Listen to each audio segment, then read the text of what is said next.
feel bad, like every citizen of India does, that these people, because they want to make some money over cricket, are ready to compromise the nation. Terrible. Pakistan has taken another magnificent U-turn in its decision to not play, not play, not play, not play, keep changing its mind, ladies and gentlemen. First they say they stand with Bangladesh, then they said we stand with them so much that we don't participate in the World Cup. Then they put Shehbaz Sharif in front and he said we've taken a...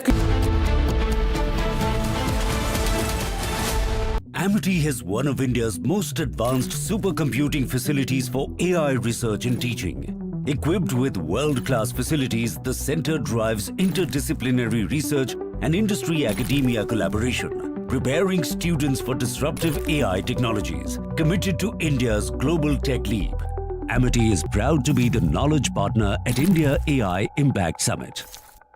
दादी के हाथों का जादू और खुशबू से महकता घर, माँ की मुस्कुराहट और खाने की सुगंध, MDH गरम मसाला, क्योंकि हर रिश्ता है स्वाद से जुड़ा।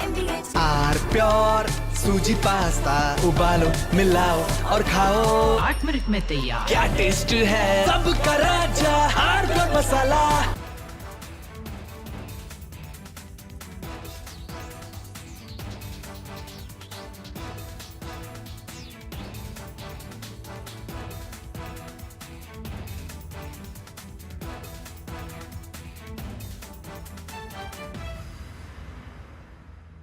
Himanta Biswa Sarma, good evening. Good evening. And everyone across the country's watched your press conference yesterday. Yes. Now, you see, now that you've done the press conference, you've made some very, very damning allegations against Gaurav Gogoi. Yes. Are you doing it? First question, let's have it out of the way. Are you doing this because you're facing a huge test in your political career with the Assam elections coming up, and he's the person Rahul Gandhi is putting up against you? Arnab, you know Assam. Even I produce a picture of Asim Munir and Gaurav Gogoi. Congress is not going to lose a single vote because whomever the vote, the section of people who vote for Gaurav Gogoi or Rahul Gandhi in Assam, in any case they will vote only Congress. From that press conference, neither I will gain one vote, neither I will lose one vote. But you have said some amazing things. Yes. You said that you think that Gaurav Gogoi visited Pakistan on an invitation from the ISI. You have said he has gone there for specific training and some specific training was given to him in Pakistan. Arnab, these are national security allegations, yes, sir. Yes. Arnab.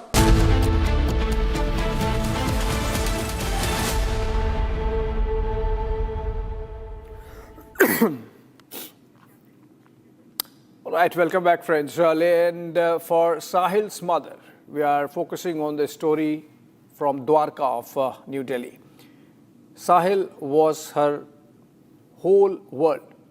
As she says, she raised her 23-year-old son single-handedly. On the morning of February 3rd, while Sahil was riding to his office near Dwarka, a speeding Scorpio SUV, allegedly driven by a minor without a valid license, veered into the opposite lane. What's appalling is that he did this while attempting a reckless stunt for social media reels. The impact was devastating. Sahil never made it to the hospital. He never came home. Here, a mother cries for justice. But in this case, justice has seemingly been tossed aside for the accused, who was arrested but was granted interim bail. And why? The Juvenile Justice Board cited Class 10 board exams as the primary reason for his temporary release. Another hit and kill, another life lost. In fact, earlier we spoke to Sahil's mother at her residence in Dwarka. Listen to her distraught voice. Ma'am, मैं ये accept नहीं कर सकती. System ये कह के नहीं भाग सकता कि ये बेलेबल ऑफेंस है. ये सिस्टम इस चीज से नहीं बच सकता. आपकी बार नहीं, आज तक जो होता है मुझे नहीं पता. मेरे को ये बाप बेटे अंदर चाहिए. मुझे ये बाप बेटे अंदर चाहिए. ये जानबूझ के अपने पैसे के दम पे क्राइम कर रहे हैं रोड पे. मुझे ये बाप बेटे अंदर चाहिए मैम. मेरे को जस्टिस चाहिए मेरे बच्चे के लिए. मेरा बच्चा तो नहीं आ सकता. किसी और माँ का बच्चा नहीं जाना चाहिए। कोई और माँ अपने बच्चे की इतनी यंग एज में डेड बॉडी ना देखे, कोई भी पेरेंट नहीं देखे। एक माँ के अंदर से एक टुकड़ा, दिल के अंदर से एक और दिल बनता है। 23 साल मैं अब जाके 2 साल बाद मैं अपने बेटे को बोलती थी, बेटा तू जाएगा ना, मैं अब रेस्ट करूंगी, अब मैं थक जाती हूँ, अब मेरे से इतनी भागदौड़ नहीं होती। साहिल तू जल्दी जा यहाँ से, बेटा तू अपनी सक्सेस स्टार्ट कर, तू जिस दिन यहाँ से जाएगा उसी दिन मेरी लाइफ की अचीवमेंट होगी। हम दिन गिन रहे थे, मेरा बेटा और मैं दिन गिन रहे थे, उसके जाने के दिन गिन रहे थे। ये बंदा मुझे चाहिए अंदर। This is no excuse. ये बेलेबल ऑफेंस है। ये बेलेबल ऑफेंस भी गवर्नमेंट नहीं बनाया है ना, सिस्टम नहीं बनाया है ना, तो यही सिस्टम इसको चेंज करे और सबसे पहले इन्हीं से शुरुआत करे, इन्हीं से शुरुआत करे। ट्रांसपोर्टर होके अगर वो आज तक इलीगल काम करता आ रहा है तो उसको क्या लगता है कि वो अपने बिजनेस में जो मर्जी करता आ रहा है उसके बच्चे भी करेंगे, लोगों की जिंदगियों से खेलेंगे? इसका मतलब ये ट्रांसपोर्टर है और ये क्रिमिनल एक्टिविटी जो इसके बेटे ने करी है, ये क्रिमिनल मेंटालिटी, इसके बाप की गाड़ियों ने भी बहुत सारे लोगों को उड़ाया होगा, इसलिए उसको पता होगा, इसलिए उसको पता होगा कि कुछ नहीं होता, इसीलिए उसने गाड़ी दे रखी है अपने बेटे को, इसीलिए दे रखी है गाड़ी, क्योंकि उसको पता है कि कुछ होगा नहीं। लग्जरी के नाम पे, कंफर्ट के नाम पे, ट्रांसपोर्टर होने के नाते उसको मालूम है वो ऑलरेडी लॉस के साथ प्ले कर रहा है, इसीलिए उसने अपने बच्चे को गाड़ी दे रखी है। यही रीजन है कि उसने अपने बेटे को लग्जरी के नाम पे गाड़ी दे रखी है कि वो कुछ भी कर लेगा तो 2-4 हजार रुपए देके वो घर आ जाएगा। Not accepted.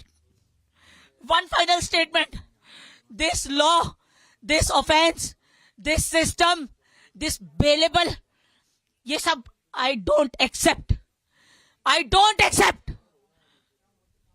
आपने हमें ये भी बताया कि आप जब वहाँ गई तो साहिल कई बहुत देर तक वहीं रोड पे थे, किसी ने मदद नहीं की, या क्या हुआ थोड़ा हमें बताइए। मैम मैं बता चुकी हूँ ऑलरेडी, 2 घंटे तक मेरा बच्चा रोड पे था। किसी भी माँ बाप के लिए, और माँ के लिए, माँ कैसे संभाल के रखती है अपने बच्चों को। मेरे बच्चे की वीडियो देखो ना। Okay, we are getting a breaking news development on the 2 Pakistani juveniles who had escaped from a correction home last evening from Jammu, and now both the juveniles have been arrested by the Jammu and Kashmir police. They were arrested from Punjab in a joint operation between the JKP and the Punjab police, and the JKP is now of course seeking a transit remand of, or going to seek a transit remand of Sanaullah and Ehsan Anwar, the 2 Pakistani juveniles who had escaped from the correction facility in Jammu, and they had used a pistol and engaged with one of the attendants there. Look at this, they shot at the juvenile home attendant and escaped. They have been arrested now, and they had escaped from Araspura juvenile home last evening. Gursimran is joining us live for more on this. Gursimran, finally the 2 boys arrested. From where have they been arrested by the Jammu and Kashmir police, and what happens next? Abhishek, the confirmation that we are getting from our sources in the Jammu and Kashmir police that the arrests have been made. We are told that it was this afternoon that arrest has been made. We have been constantly in touch with the teams that have been operating on the ground to nab these 2 Pakistani, because since yesterday the priority was Pakistani, because Jammu and Kashmir police said that they are well aware that where Karanjit Gaggu can go and Guga can go, and all his locations are also being raided. But Pakistanis continue to be their priority, and based on some specific intel input, they launched an operation with the Punjab police, though the location from where they have been apprehended is not being shared, but the sources are telling us that it is somewhere close to Ludhiana that they have been apprehended. Now the process is ongoing because we are yet 45 minutes to 5 in the evening. So Jammu and Kashmir police is trying to get their transit remand, so that they can be brought back. And this is a larger conspiracy that the police is saying that they want to unravel, because it is not only about anything happening instantly, but this is a deep-rooted conspiracy which they want to work upon. And that's why these two Pakistanis, that is Sanaullah and Ehsan, their custody is of utmost importance to the Jammu and Kashmir police. We are told that an official handout will be released in a short while from now, only when the Jammu and Kashmir police will be getting the details regarding this transit remand being given to the J&K police. But this was a meticulously planned operation that was executed by J&K police, Punjab police, and also the help from the central agencies was also sought very next moment when this incident was reported. Because if you remember, DGP was within an hour of this incident taking place. DGP Nalini Prabhat himself went to the spot and gave the clear-cut directions, not only for the suspension of 6 cops that were deployed there, but also to go all out to nab these two Pakistanis and one Karanjit Gugga, who is the local gangster. Now these two Pakistanis have been apprehended from Punjab by the Jammu and Kashmir police in an operation that they have carried out, and now the senior officials, including IGP Jammu Zone Bhim Sen Tuti and the Deputy Inspector General Shiv Kumar Sharma, along with SSP Jammu Joginder Singh, they are at the zonal police headquarters in Jammu, where in the future strategy and also the ongoing operation to nab Karanjit Gugga along with his mother, who is also missing since yesterday after this incident took place, that operations are being monitored. All right. Quickly, Gurusimran, are the two incidents connected? The escape of the juveniles and the escape of the gangster's mother? Yes, Abhishek, this is what the Jammu and Kashmir police suspect, because the timing of the mother going missing, that too with all the doors of her house locked, and that police suspect that this is a part of a larger conspiracy, because hours prior to the escape, Gugga spoke to one lady over the call from the ESI, one of the ESI that was posted there. So was that lady the mother of Gugga? That is yet to be ascertained, because it was to an unknown number that call was made. All right. Thank you, Gurusimran, with those details. And from Punjab, we go down south to Kerala, where another life is lost to what many are calling sheer negligence. In Thoddupuza, in the Idukki district of the state, a 27-year-old man fell into an unbarricaded pit dug for a roadside culvert and never came home. He was supposed to fly abroad the next morning. Today, as his family mourns, the larger question grows louder. How many more deaths will take place before the authorities really wake up? From Noida to Kerala.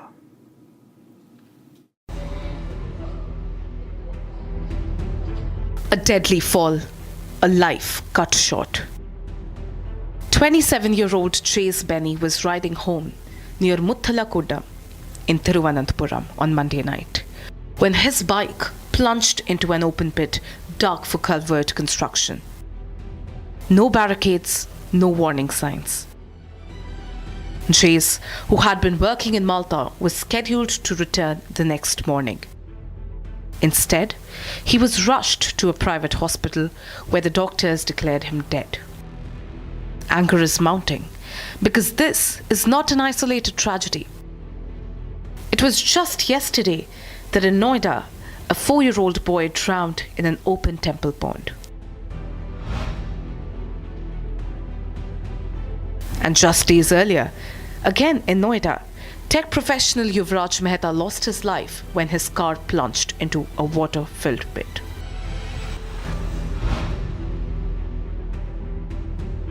Then it was a 25-year-old Kamal Dhyani who died after falling into a 15-foot deep pit dug by the Delhi Jal Board on Joginder Singh Marg.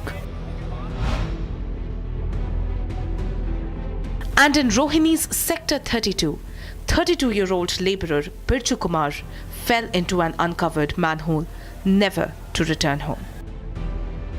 Open pits, uncovered drains. From Kerala to the national capital, the pattern is chilling and the questions are only mounting. Who is responsible? And how many more must pay the price?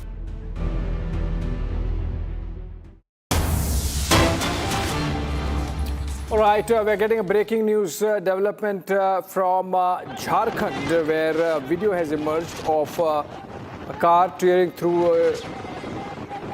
a street with a man on the bonnet. Look at this. This is a picture coming in from Jharkhand. The visual is of a man who is pleading for sparing his life. He keeps... but the man inside keeps rolling the video as he hangs onto the life. In fact, this is the man outside making the video. Look at this. Let's listen to the cries of help that the man on the bonnet is making.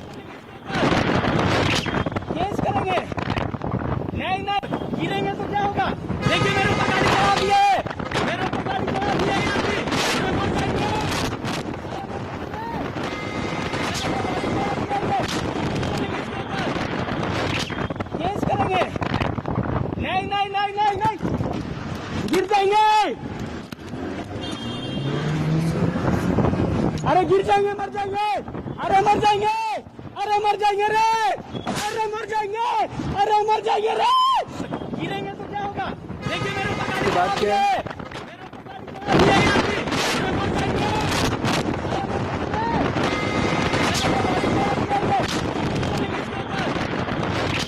Case करेंगे नहीं नहीं नहीं नहीं नहीं गिर जाएंगे अरे गिर जाएंगे मर जाएंगे अरे मर जाएंगे अरे मर जाएंगे रे अरे मर जाएंगे अरे मर जाएंगे रे गिरेंगे तो क्या होगा देखिए मेरे ऊपर All right, you hear that despair in the voice of the man. Hina joins us live from the newsroom. Hina, has the man survived? What was the story behind this bonnet act of this man? Was he hit and the man in the driver's seat in the car did not stop? What happened? Absolutely, Abhishek. We are seeing the very disturbing and distressing visuals, which clearly shows how a man who was driving the car hit another man who was there on the road. Now, what really happened is, first of all, the man in the car struck the man, and the man actually got on the bonnet of the car. And he started to even demand some sort of a compensation as he hit him. But in that verbal spat, what really transpired is that the man who was driving the car, in fact, dragged on the man on the bonnet for kilometers. Now, we exactly do not know for how much distance the man was dragged on the bonnet of the car, but we can see very disturbing visuals coming, accessed by Republic TV, that clearly shows how the person was absolutely apathetic towards the man who was demanding compensation. This comes in Jharkhand's Ranchi. You can see the visuals on the screen that clearly shows how this approach the man took, maybe coming from a rich background or had some sort of a network and thought that he could get away from this wrongdoing. But the CCTV, the visuals that we are seeing, in fact, from the dash cam clearly shows how negligent he was in the incident. Yeah, absolutely a case of negligence leading to that video. Thank you so much, Hina, for joining us. From one act of negligence in the case of an individual there in Ranchi to negligence of civic apathy scale. At least 22 people, including 5 children, have reportedly died in 15 days due to acute liver-related complications at Chainasa village in Haryana's Palwal, with preliminary findings suggesting viral hepatitis and possible water contamination. The incident, which comes weeks after 16 people died due to water contamination in Madhya Pradesh's Indore last month, has prompted an investigation by the health department. We are bringing to you a ground report from Palwal in Haryana. पहले लड़की का दर्द उठा था पेट में हल्का सा जी, उसको हम डॉक्टर के वहाँ ले गए, उन्होंने दवाई दी, बोला ठीक है कोई दिक्कत नहीं, घर पे ले आए। फिर रात में लड़की की ज़्यादा तबीयत ख़राब होगी, फिर उसको हम ले गए लल्लड़ मेडिकल कॉलेज में, वहाँ दिखाया, उन्होंने देख के बोला कोई दिक्कत नहीं ठीक है, नॉर्मल है, कोई उन्होंने दवाई दे के भेज दिया घर। हम रास्ते में ही फिर हमने उसका करवाया अल्ट्रासाउंड, तो अल्ट्रासाउंड में उसको दिक्कत आई लीवर ख़राब होने की। फिर उसके बाद में फिर मेडिकल ले गए, उन्होंने फिर दाखिल किया, फिर ट्रीटमेंट चला, 2 दिन के बाद उसका इंतकाल हुआ है। तो डॉक्टर्स ने क्या बोला था उस वक्त? डॉक्टर बोल रहे हैं जो चीज़ 40 साल में ख़त्म ना हो वो 24 घंटे में कैसे ख़त्म हो रही है, हमारे समझ से परे है ये बात। तो और रिपोर्ट्स में क्या आया? रिपोर्ट्स उन्होंने दी होंगी जब? रिपोर्ट में तो बस उन्होंने बता दिया कि दिमाग के दौरे से उसकी मृत्यु हुई है। तो डॉक्टर्स ने एडमिट नहीं करा था तब तक? हाँ, एडमिट पहले एडमिट नहीं किया था, बाद में जब ज़्यादा दिक्कत हो गई जब एडमिट किया था। तो दिक्कत होनी कब से शुरू हुई थी? वो 30 तारीख से हुई थी। हाँ, और 3 तारीख में डेट हो गई। सिर्फ 4 दिन के अंदर? तो जब 30 तारीख को आप पहली बार डॉक्टर के लेके गए थे तो उन्होंने एडमिट नहीं करा था? नहीं करा था, उन्होंने बोला ठीक है, नॉर्मल है, कोई दिक्कत नहीं है, हल्का सा पी लिया है, आराम हो जाएगा। अच्छा। हाँ। और उसके बाद 3 तारीख को ज़्यादा तबीयत खराब हो गई थी? उसके बाद पहली तारीख में ज़्यादा तबीयत खराब हो गई। पहली तारीख में फिर हम लल्लड़ ले गए उसको। फिर उन्होंने संडे थी, उन्होंने एडमिट नहीं किया, बड़े डॉक्टर नहीं है, आज कल लाना आप। तो हम उसको लड़की को वहाँ से लेकर आए। जैसे ही हमने अल्ट्रासाउंड करवाए प्राइवेट से, तो उन्होंने बताया कि लड़की की ज़्यादा दिक्कत है लीवर में, इसको आप हॉस्पिटल ले जाओ। जब उसको रिपोर्ट दिखाई, जब एडमिट किया था उन्होंने। उस दिन ये हुआ था सर, मेरे बच्चे को बुखार हुआ था दोपहर में, लंच में दोपहर में बुखार हुआ था। तो कहने लगा कि अब्बू मेरी तबीयत थोड़ी डाउन सी हो रही है, बुखार हो रहा, मुझे दवाई दिला दो। उसको दवा दिला दी मैंने। शाम को उस दवाओं से उसको बुखार नहीं उतरा। रात में 1 घंटा 2 घंटा उसको उतरा, लेकिन फिर चढ़ गया उसे बुखार। उसके बाद में दूसरे दिन फिर हम उसको अपना जो या कस्बे की डॉक्टर हैं वहाँ लेके गए। उन्होंने उनको चेकअप कराया। चेकअप करने के बाद में उन्होंने रिपोर्ट दी कि उसको पीलिया हो गया।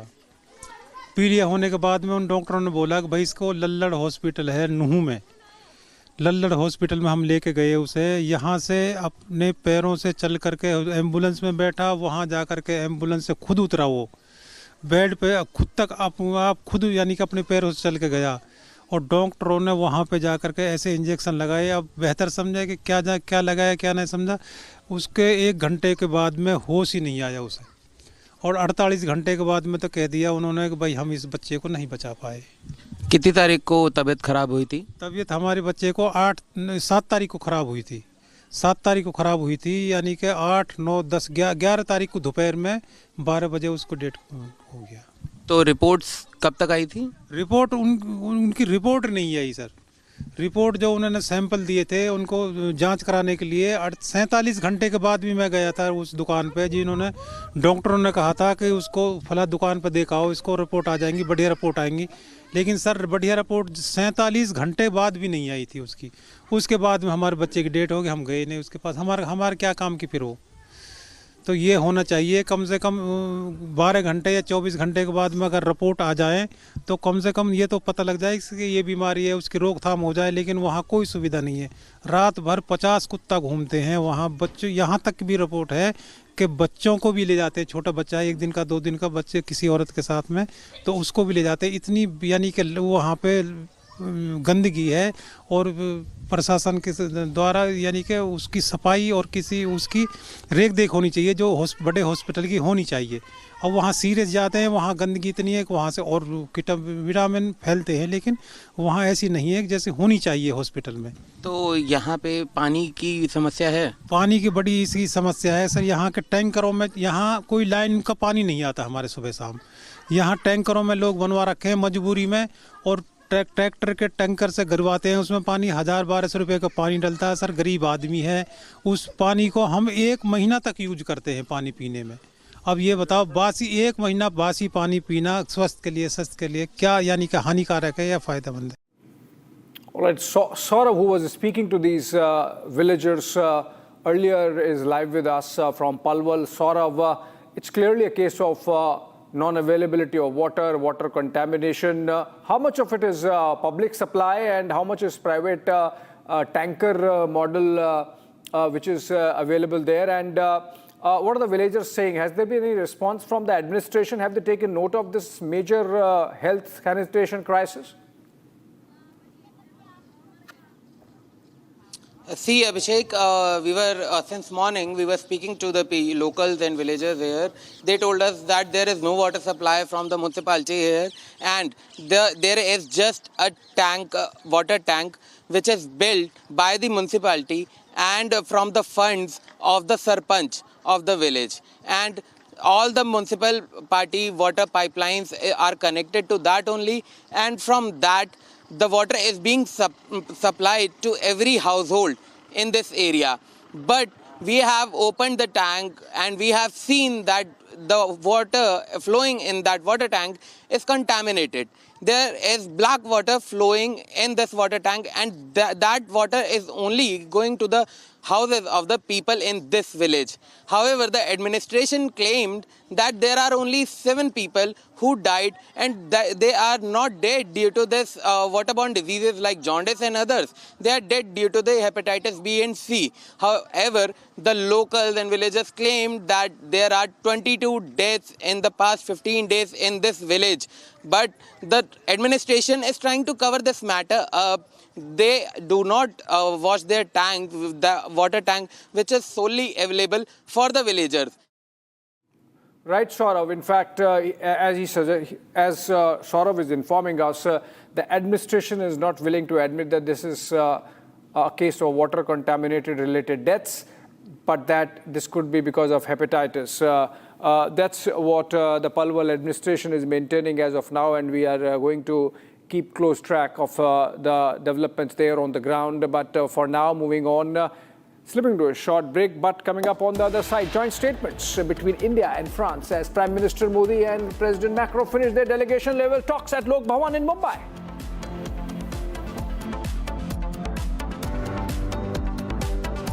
An entire lobby wanted to stall this project, 80,000 crore worth Car Nicobar project, which has finally been given the green signal by the NGT. Tonight on This Is Exclusive, we do a deep dive and tell you why this is of strategic importance.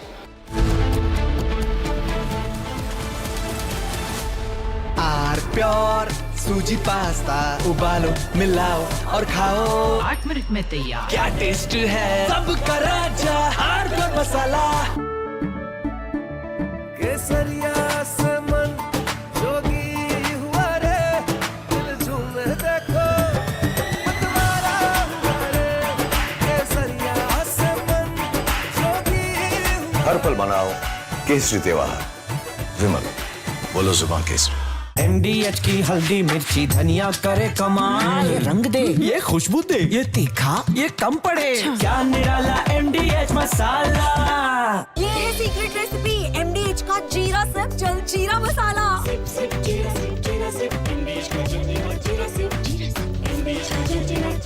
I am absolutely fed up, like you are, I'm sure, with the U-turns of the BCCI and the ICC and cricket politics. And I feel bad, like every citizen of India does, that these people, because they want to make some money over cricket, are ready to compromise the nation.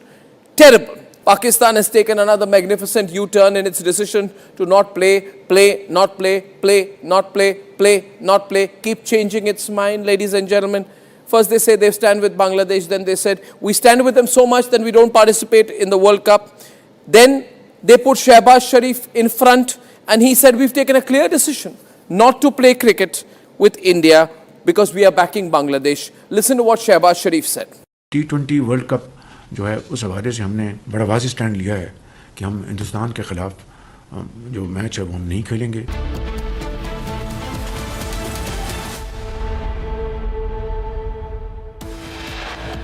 French President Emmanuel Macron meets Prime Minister Modi in Mumbai's Lok Bhawan, hold bilateral talks, joint statement soon. After Indore water contamination cases reported in Haryana's Palwal, over 22 killed, health emergency declared.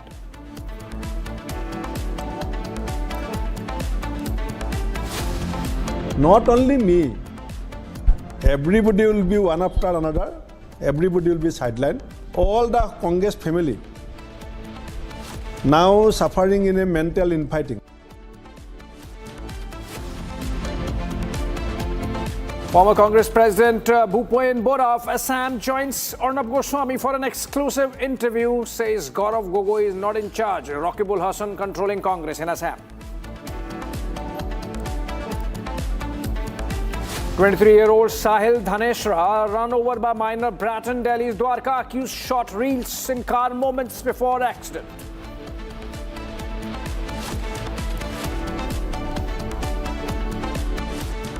Ma'am, मैं ये accept नहीं कर सकती।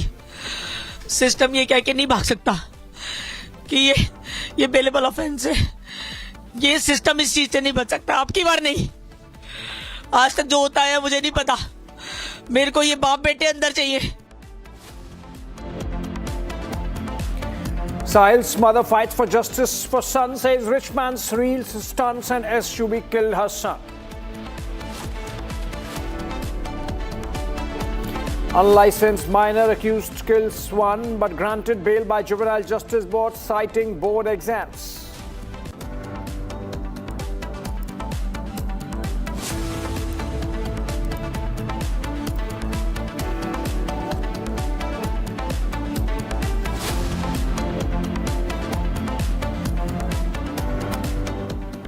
All right, ladies and gentlemen, for Sahil's mother, he was her whole world. As she says, she raised her 23-year-old son single-handedly. On the morning of February 3rd, however, while Sahil was riding to his office near Dwarka, a speeding Scorpio SUV, allegedly driven by a minor without a valid license, veered into the opposite lane. What's appalling is that he did this while attempting reckless stunts for social media reels. The impact was devastating. Sahil never made it to work. He never came home. Here, a mother cries for justice. But in this case, justice has seemingly been tossed aside for the accused who was arrested, was granted interim bail. And why? The Juvenile Justice Board cited Class 10 board exams as the primary reason for his temporary release. Another hit and kill, another life lost. Listen to her.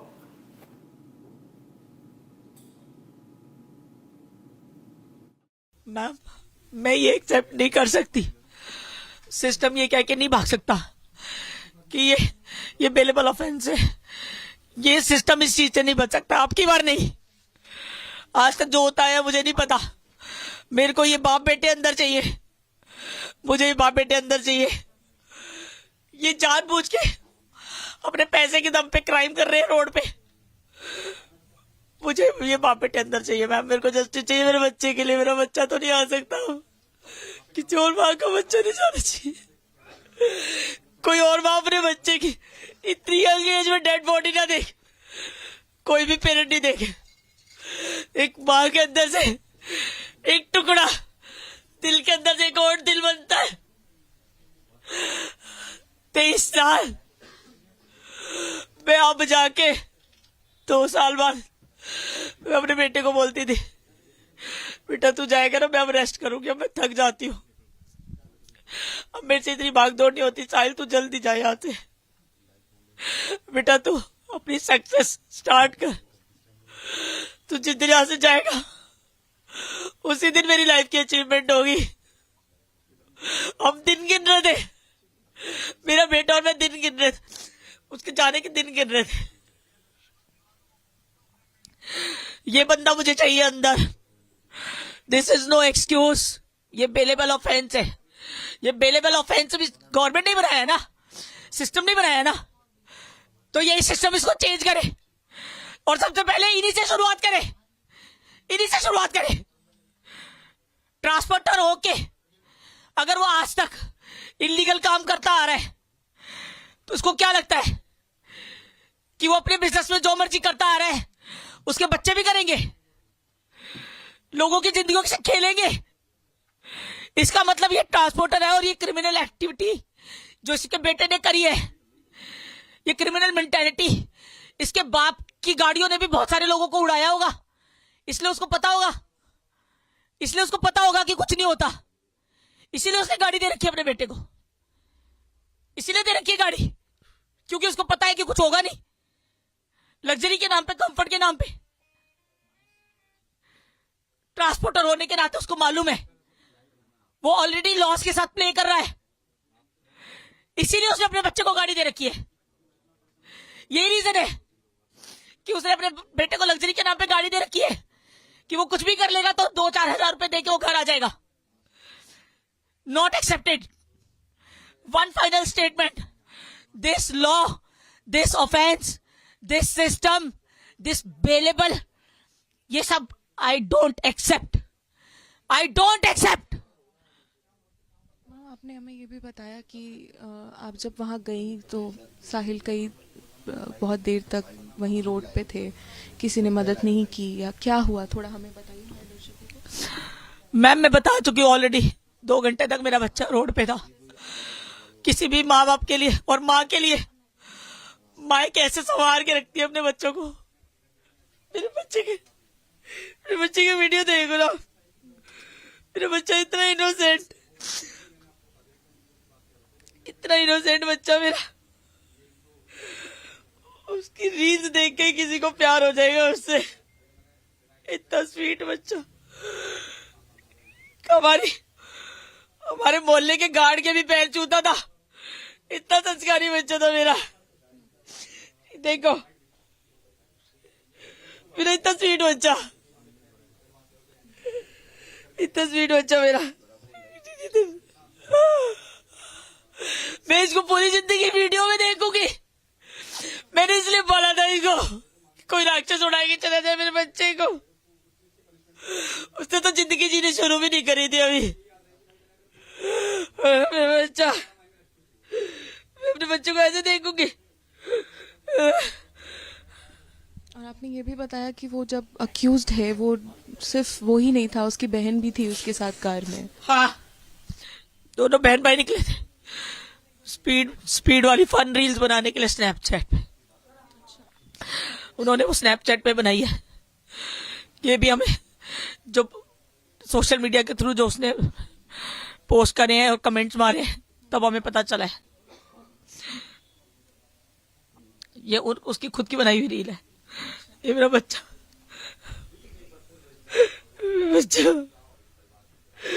ये हमारी last year हम अपने किसी known की wedding attend करने गए थे। वहां पे मेरी लास्ट फोटो मेरे बेटे के साथ है। मेरा बच्चा इतना खुश था, पहली बार। मुझे नहीं पता था this is going to be my last photo with my child. I didn't know this. आप एक फाइनल अपील क्या है आपकी? Look at the personality, the kind of grooming I have given to my child. और road पे कैसे लवारिसों की तरह पड़ा था। One final appeal.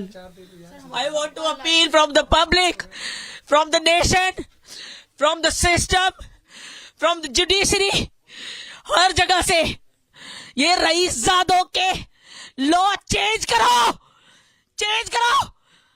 अपने रईसजादों को अपने घर में रखो, उनको ऐसी जगहों पे भेजो जहां उनको हमारा गर्दी करने को मिले। बंजर जमीनों पे वहां तफरिया करवाओ उनसे। हमारे बच्चों को बख्श दो। ऐसे क्रिमिनल्स को सोसाइटी में कैसे रहने दे रहे लोग? ऐसे लोगों को कैसे रखा हुआ है यहाँ पे? अभी तक क्यों? उसने जिस दिन सोसाइटी की खड़ी गाड़ियों में मारा था उस दिन सोसाइटी वालों को समझ में नहीं आया कि कोई बच्चा भी मर सकता है। वो कैसे रह रहे हैं यहाँ पे? उसके बाप को अंदर करो, अभी अंदर करो। इतने दिनों से बाहर क्यों है वो खुला सांड बाहर कुछ भी कर रहा है बैठ के, सिस्टम से खिलवाड़ कर रहा है, सिस्टम को मरोड़ तोड़ कर रहा है, इसलिए बाहर छोड़ा हुआ उसको। अंदर करो उसको। Public want to see him behind bars. बाहर नहीं आना चाहिए। ये लॉ मैं एक्सेप्ट नहीं करती। 1 महीना 2 महीना 1 साल मैं एक्सेप्ट नहीं करती उसको भी पता चले। अपनी फैमिली से दूर होने का दर्द पता चलना चाहिए इनको भी दर्द होना चाहिए। मानस 3 तारीख की बात है ये, और एग्जैक्टली कहाँ पे ये हुआ है? ये Lal Bahadur institute of management है, उसके जस्ट सामने वाले फ्रंट गेट वाली रोड पे हुआ है ये एक्सीडेंट। तो क्या कार ऑपोजिट डायरेक्शन से रॉन्ग साइड से आ रही थी कि दोनों साइड से आना अलाउड है? देखो है तो 2 लेन, ठीक है 2 लेन है वो, लेकिन गाड़ी वाले की गलती ये है कि वो अपनी सोसाइटी के गेट से निकला है and he was driving on the right side of the lane when he should have on the left side. Yeah, तो वो सामने से आ रहा है जहाँ से बस अपोजिट डायरेक्शन से आ रही है, बस को आता देखा है उसने, बहुत हाई स्पीड में था वो, जैसा कि हमने सीसीटीवी में देखा। अगर आप वो भी देखोगे तो 1 सेकंड में ऐसे गायब हुआ है वो सीसीटीवी के आगे से, जैसे हवाई जहाज उड़ा रहा हूँ, ठीक है। अब सामने बस आई है, बस के 2 मीटर पहले उसने कट मारा है, ठीक है, और उसके सामने बिल्कुल साहिल आ गया। तो आप ऐसा बता रहे हो कि बस के हाँ जी, साइड में साहिल चल रहा हाँ जी, हाँ जी, और उसने हाँ कट जी, मारा वो साहिल बस के पीछे चल रहा था। साहिल ने ओवरटेक करने के लिए राइट साइड देखा, ठीक है, राइट साइड में उसको गाड़ी दिखी नहीं, क्यों? क्योंकि वो तो दूसरी लेन में थी जो बस के सामने से आ रही है, ठीक है। अब गाड़ी वाले ने कट मारा है, उसने बाहर निकाली है, वो भी उस टाइम पे भी वो बहुत आराम से निकाल रहा था कि जस्ट इन केस कोई होगा तो मैं एटलीस्ट अंदर तो ले लूँ वापस, ठीक है। लेकिन अब वो गाड़ी वाले जिस स्पीड में था और जिस साइड से आ रहा था उसको दिखाई नहीं वो चीज़। उसके लिए अगर आप वीडियो में भी देखोगे ना, उसका सिर्फ एंड में ऐसे हाथ उठाए डर के, वो जो एक साइकोलॉजिकल वो होती है, हाँ हाँ जी, हाँ जी, तो बस उसका हाथ उठाए और गाड़ी उसको लेके साथ अपने। हाँ जी, हाँ जी, हाँ जी, हाँ जी। उसके लिए बहुत वो था ना, सरप्राइजिंग था कि भाई अचानक से गाड़ी कहाँ से आ गई, और वो भी इतनी स्पीड में कि उसको अपने आप को बचाने को भी वो नहीं मिला। और अगर वो गाड़ी वाला खुद भी ब्रेक मारता ना, तब भी मेरे हिसाब से साहिल का बचना मुश्किल था, क्योंकि वो स्पीड ही इतनी थी। तो मैम ने ये भी बताया हमें कि ऑलरेडी चालान थे बहुत सारे उस कार के ऊपर शायद। तो इस चीज़ के लिए तो मतलब मेरे को भी नहीं पता इतना, ठीक है, क्योंकि ये थोड़ी इंटरनल चीज़ है। जो मेजरली अभी जो इस पे काम कर रहे हैं वो लॉयर्स और इसकी मम्मी जो है मेन, ठीक है, मैं इतना पूछता नहीं, मैं अपनी तरफ से जो है वो मैं अपना कर रहा हूँ। कब इंटिमिडेट किया गया आपको इस बारे में? जब मैं ऑफिस 3 फेब को ही बता दिया था मेरे को एक्सीडेंट के बारे में, लेकिन थोड़ा मेरे को लेट पता चला शाम को, क्योंकि मैं ऑफिस में था और उस time I don't pickup calls usually दोस्तों के। तो मैं घर आया हूँ, मैं खाना खा रहा था, मैंने एलन को मतलब उसका मिस्ड कॉल आ रखा था, मैंने उसको कॉल बैक किया, मैंने बोला भाई क्या हो गया, why were you calling me so many times. तो उसने बोला कि भाई ऐसे ऐसे साहिल के साथ ये हो गया। मैंने बोला भाई मजाक मत कर, ठीक है, पर उसने फिर मेरे को थोड़ा पुश किया कि हाँ भाई सीरियस है। मैंने उसको बोला भाई मैं तेरे को बता दूंगा अगर झूठ हुआ ये तो मैं गया हूँ वहाँ पे और मैंने एक्सीडेंट का सिनेरियो देखा है। तब मतलब सब कुछ साफ हो गया था, क्योंकि मैं बहुत लेट पहुंचा था, 12 बजे की बात है और मैं 6 बजे गया था वहाँ पे, पर दोस्त सारे वहीं पे थे मेरे। और जो मैंने वहाँ पे देखा कि जो रोड की कंक्रीट होती है ना, इट वाज लाइक मतलब पील्ड ऑफ ग्राउंड से, इतना बड़ा कॉलिजन था और इतनी स्पीड में गाड़ी थी कि हाँ R15 के तो 2 टुकड़े हो ही गए उसी टाइम पे गाड़ी से लगते ही। और सबसे बड़ी बात तो ये है कि जो गाड़ी के अंदर बंदा है ना, उसको एक खरोच तक नहीं है, और उसने 2 जिंदगियां बर्बाद कर दी। हाँ 2 लोग थे। अब जैसा कि उसने बताया FIR में जो लिखा हुआ है वो उसकी बहन थी। अब रेस्ट वी डोंट नो कि थी कौन actually. All right, that's how sad the state of affairs there for the family. A mother actually who lost her 23-year-old son raised single-handedly to a freak mishap, and that because a juvenile was at the wheel and speeding, did not have license. Republic, in fact, has accessed the birth certificate of Delhi's killer minor driver. Birth certificate of killer juvenile driver shows he's 17 years old. A juvenile delinquent shielded behind the system. Now, remember, you get a license, driving license at 16, but you remain juvenile till 18. And that's why he got away so lightly. He was given bail by the Juvenile Justice Board on the grounds that he had to face class 10 exams, which means he's 17, but he's not done his class 10 still. Shambhavi is joining us live for more on this. Shambhavi, you have spent all day there with the situation emerging that this juvenile got away lightly because as law stands, he's juvenile till he's 18, though he seems to be 17 years old as per the birth certificate. What are you hearing from the police there, and what are you hearing from the legal team on behalf of Sahil that's working to get justice for Sahil and his mother?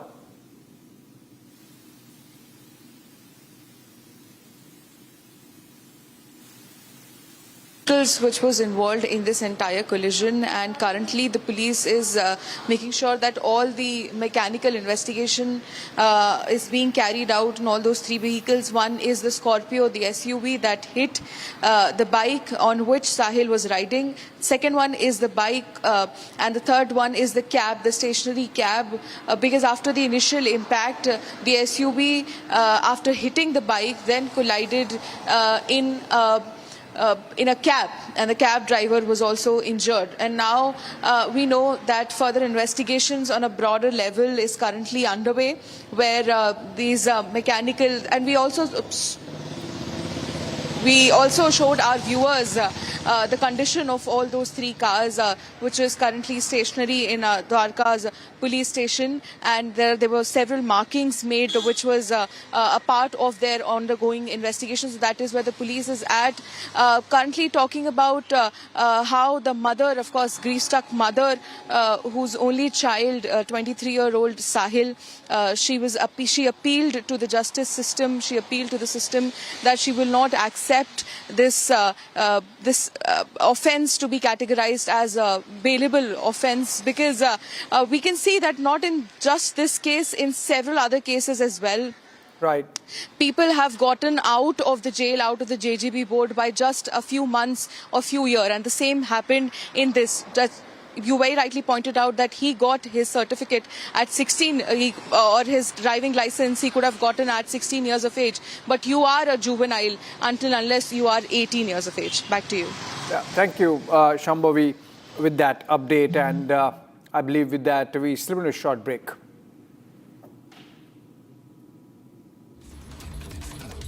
An entire lobby wanted to stall this project, 80,000 crore worth car Nicobar project, which has finally been given the green signal by the NGT. Tonight on This Is Exclusive, we do a deep dive and tell you why this is of strategic importance.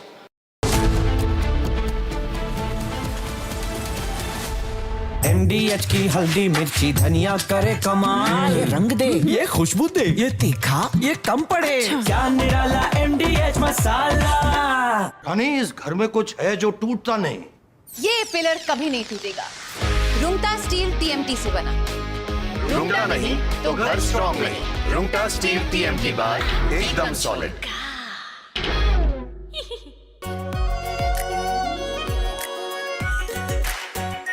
Are pure shahi paneer masala, delicious, healthy everyday.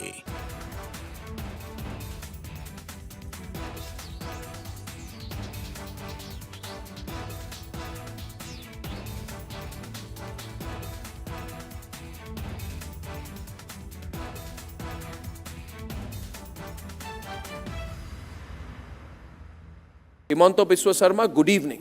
Good evening. And everyone across the country has watched your press conference yesterday. Yes.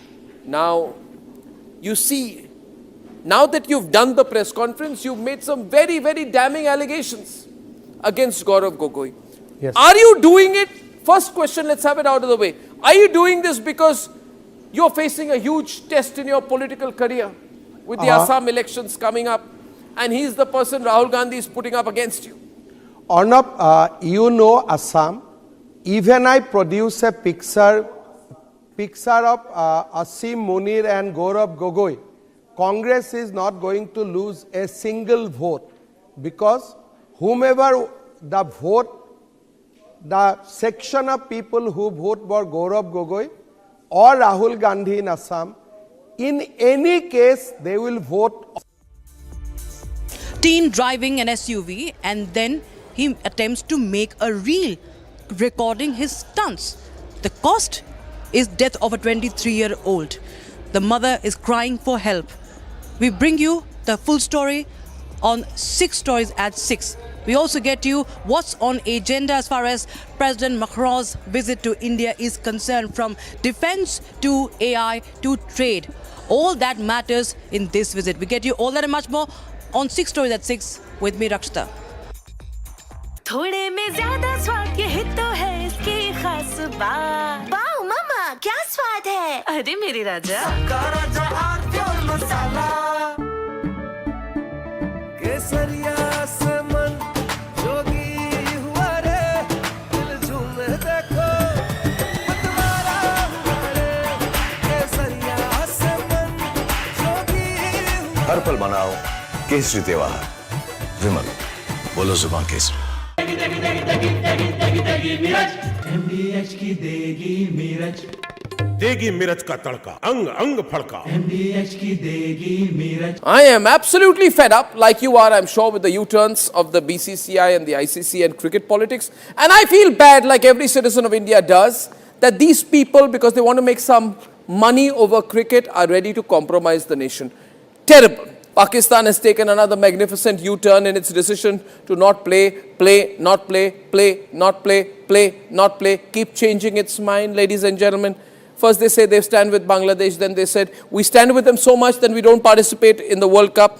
Then they put Shehbaz Sharif in front and he said we've taken a clear decision not to play cricket with India because we are backing Bangladesh. Listen to what Shehbaz Sharif said. T20 world cup जो है उस हवाले से हमने बड़ा वाज़ेह stand लिया है कि हम हिंदुस्तान के ख़िलाफ़ जो मैच है वो हम नहीं खेलेंगे, क्योंकि पाकिस्तान ने कहा कि ये खेल का मैदान है, ये सियासत नहीं है। खेल के मैदान में सियासत बिल्कुल नहीं होनी चाहिए। हमने एक बड़ा सोच समझ के हमने स्टैंड लिया है और इस हवाले से हमें बांग्लादेश के साथ पूरी तरह खड़े होना चाहिए। That's what he said 8 days back. Now he's changed his line 8 days later. Now he's saying that the government of Pakistan is now directing the Pakistan national team to play, to take the field on February 15 for the scheduled fixture against India in the T20 World Cup. Now viewers, my point is, let the Pakistanis do what the hell they want to do, who cares? But what is the BCCI doing? What is the ICC doing? What is Rajiv Shukla doing? What is this paid executive Sanjog Gupta doing? Why are we allowing Pakistan to do the U-turn? We should have never given the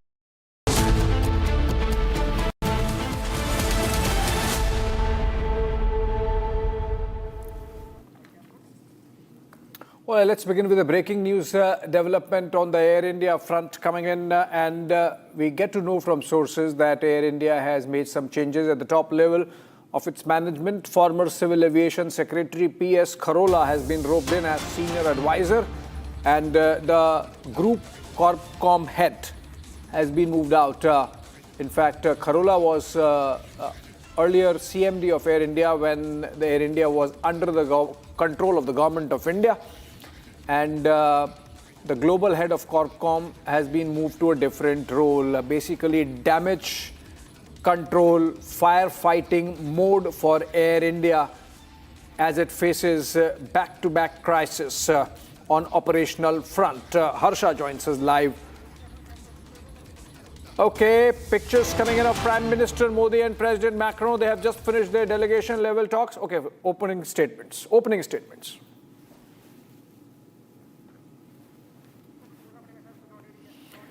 Okay, not getting the audio, but these are opening statements being made. Remember, delegation level talks are going on. These are delayed pictures. The delegation talks started almost 45 minutes back, and these pictures are deferred pictures.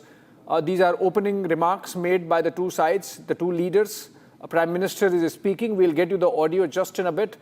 You have President Macron also speaking after that. These are as you can see in the pictures, full-fledged delegation talks happening in Mumbai. Mumbai's Lok Bhavan, in fact, between India and France. A complete review of the larger relationship, the strategic ties, the economic situation, the geo-economic situation, the FTAs.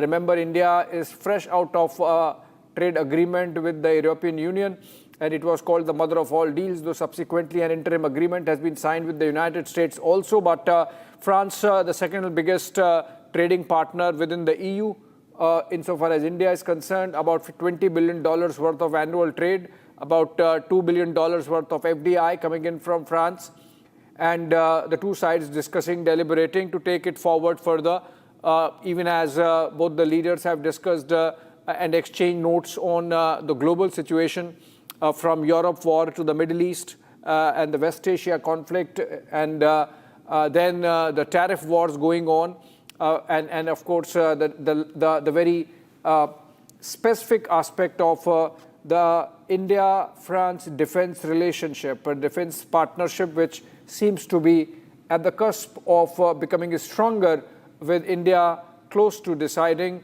another tranche of Rafale purchases, the 4.5 generation fighter jet, which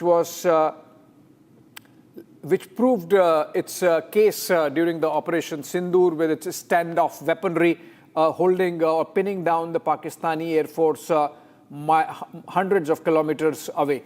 So those talks, opening comments just in a bit playing out. We'll get the audio, fix the audio, and get you the opening comments also. We're fixing the audio of the pictures that have come in of the delegation level talks in a bit, and coming up on the other side.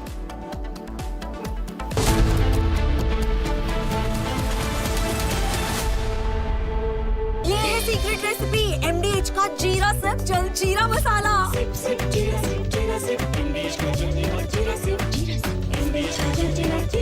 थोड़े में ज्यादा स्वाद ये हित तो है इसकी खास बात। वाओ मामा क्या स्वाद है, अरे मेरे राजा।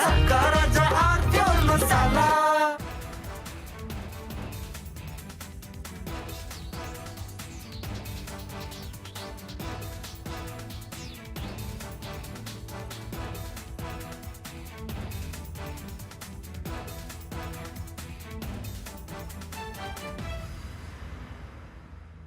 Himanta Biswa Sarma, good evening. Good evening. And everyone across the country has watched your press conference yesterday.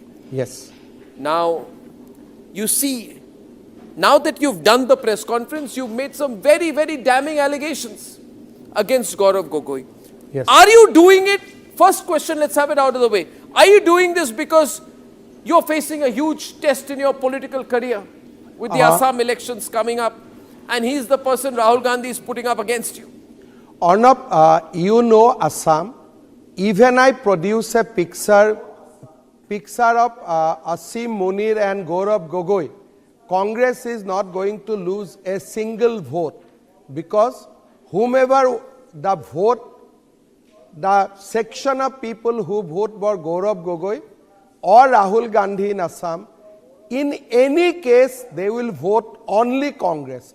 From that press conference, neither I will gain one.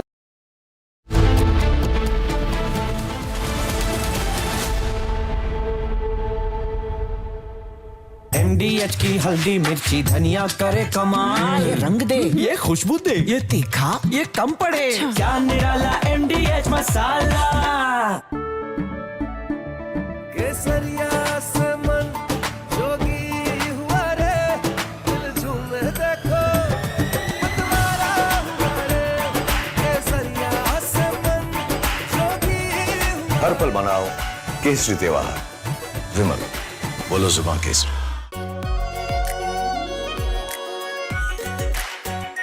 Our pure Shahi Paneer Masala. Delicious, healthy, every day. I am absolutely fed up, like you are, I'm sure, with the U-turns of the BCCI and the ICC and cricket politics. And I feel bad, like every citizen of India does, that these people, because they want to make some money over cricket, are ready to compromise the nation. Terrible. Pakistan has taken another magnificent U-turn in its decision to not play, not play, keep changing its mind, ladies and gentlemen. First they say they stand with Bangladesh, then they said we stand with them so much that we don't participate in the World Cup. Then they put Shehbaz Sharif in front and he said we've taken a clear decision not to play cricket with India because we are backing Bangladesh. Listen to what Shehbaz Sharif said. T20 world cup जो है उस हवाले से हमने बड़ा वाज़ेह stand लिया है कि हम हिंदुस्तान के ख़िलाफ़ जो मैच है वो हम नहीं खेलेंगे, क्योंकि पाकिस्तान ने कहा कि ये खेल का मैदान है, ये सियासत नहीं है। खेल के मैदान में सियासत बिल्कुल नहीं होनी चाहिए। हमने एक बड़ा सोच समझ के हमने स्टैंड लिया है और इस हवाले से हमें बांग्लादेश के साथ पूरी तरह खड़े होना चाहिए। That's what he said 8 days back. Now he's changed his line 8 days later. Now he's saying that the government of Pakistan is now directing the Pakistan national team to play, to take the field on February 15 for the scheduled fixture against India in the T20 World Cup. Now viewers, my point is, let the Pakistanis do what the hell they want to do, who cares? But what is the BCCI doing? What is the ICC doing? What is Rajiv Shukla doing? What is this paid executive Sanjog Gupta doing?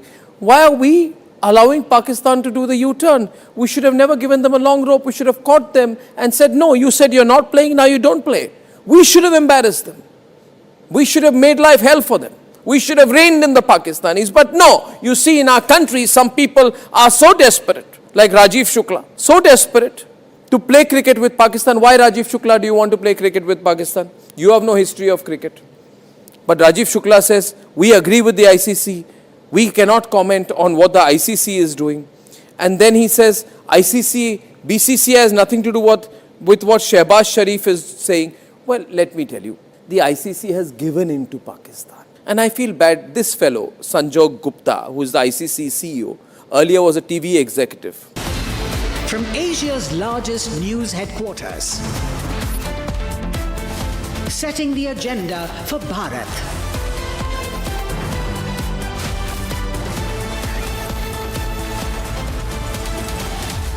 You're watching Republic.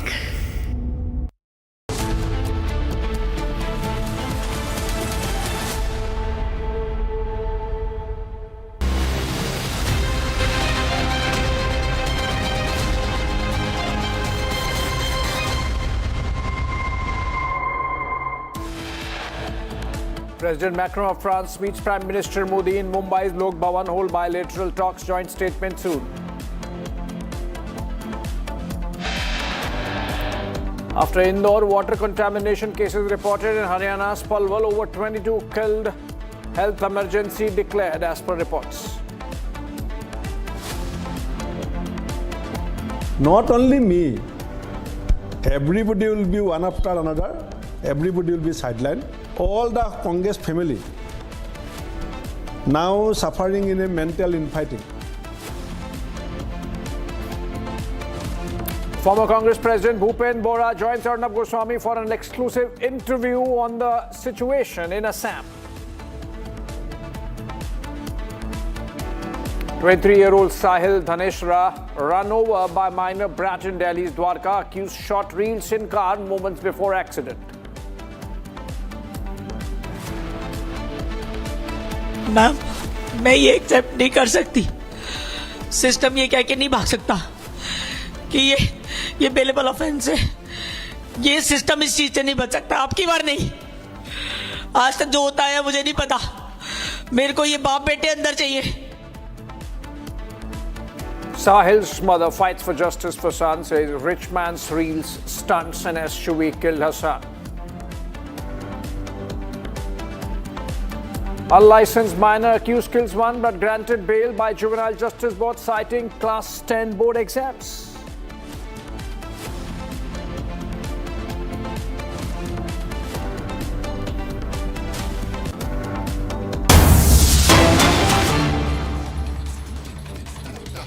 All right, we are going back to the pictures coming in from Mumbai, the Lok Bhavan of Mumbai, in fact, where delegation level talks are going on between India and France. President Macron, along with his delegation, he has traveled with a big one, and Prime Minister Modi with his delegation, which includes both the Foreign Minister Jaishankar and the NSA Dobal. These pictures are coming in from there. The delegation level talks have been going on for almost an hour now, but opening comments, if we have the audio now, can we go to the audio? If we have the audio. All right, so we don't have the audio yet, but opening comments, the pictures of the opening comments during the delegation level talks came in a while back. It should be, the talk should be ending anytime now, and then we would have the joint statement from both the sides, press statements rather from both the sides. As it happens with the two leaders speaking, the plan was 5 p.m. It's exactly 5 and 5:03 now, and the talks perhaps might go on for another 10-15 minutes, and then we would have the joint statement coming in where all eyes, not just of New Delhi and Paris, but around the world on the two leaders as to whether they are going to announce that mega deal on Rafales. Would India announce at this moment purchase of the third tranche of Rafale fighter jets, the 4.5 generation fighter jets that France builds, the Dassault Aviation, the French company builds, and India has already purchased them twice, and Indian Air Force has 36 of them.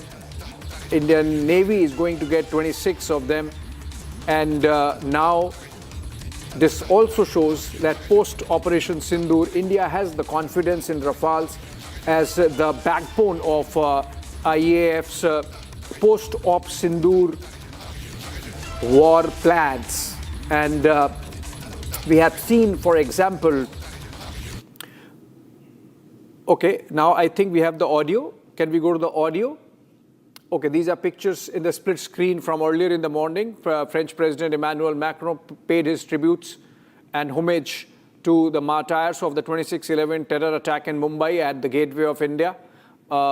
These are pictures from that occasion at around 11 a.m. in the morning, along with the First Lady of France, Brigitte Macron, and paying respects with a minute of silence there. There were some French nationals also. And before that, in fact, Macron had taken a run across around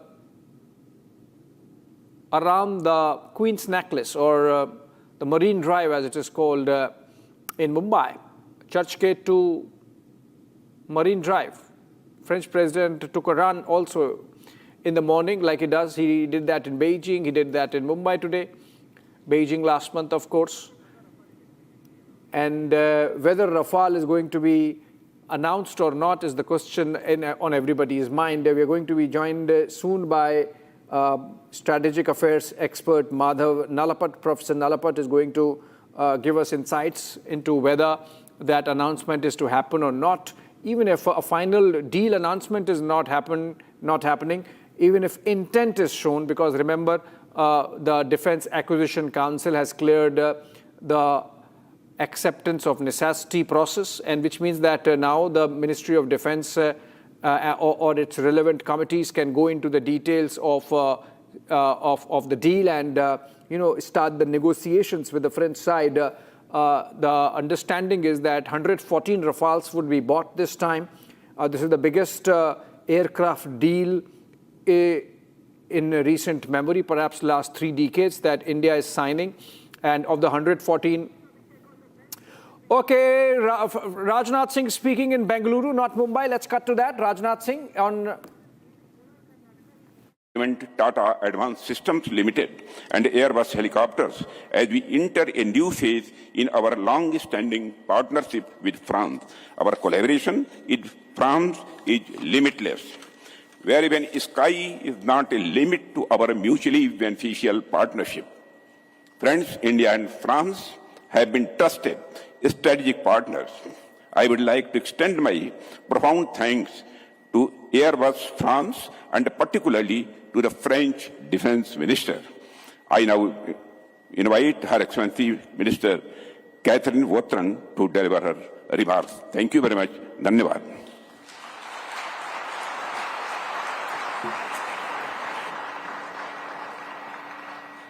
Okay, so that was Defense Minister Rajnath Singh, and he was at a ceremony in Karnataka, along with French Defense Minister, and they are jointly inaugurating Airbus aircraft facility, a helicopter facility, where the Airbus Tata consortium would be manufacturing what is called the AH-125 single-seater, single-engine aircraft, helicopters rather, and that's another high point of this ongoing visit of the French side. President Macron closeted with Prime Minister Modi in delegation-level talks in Mumbai, and the French Defense Minister there, along with Rajnath Singh, inaugurating Airbus helicopter facility in Karnataka. Okay, again, let's go back to Bengaluru, Karnataka. Kolar. With what has already been achieved with the C-295 program in India. Dear Minister, these achievements show the depth of the India-France strategic partnership. It demonstrates how France's technological capability and India's industrial strength can come together to boost India's Make India in India program in aerospace and defense. This project, India's very first private sector helicopter assembly line, it's a concrete expression of trust, shared priorities, and a forward-looking and ambitious relationship. Dear Bruno, congratulations for the Airbus vision. I welcome Airbus' decision to invest early in India's helicopter market and to partner with a company of Tata standing. The project will reinforce India's capabilities while also generating long-term opportunities for French industry. While this facility will assemble a civil variant of the H-125 helicopter, it's also equipped to assemble its military variants, which stands out for its performance, reliability, and operational versatility. As you know, dual use and manufacturing is key.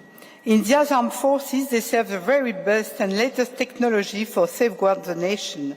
And I want you to know that France stands fully committed to meeting these requirements.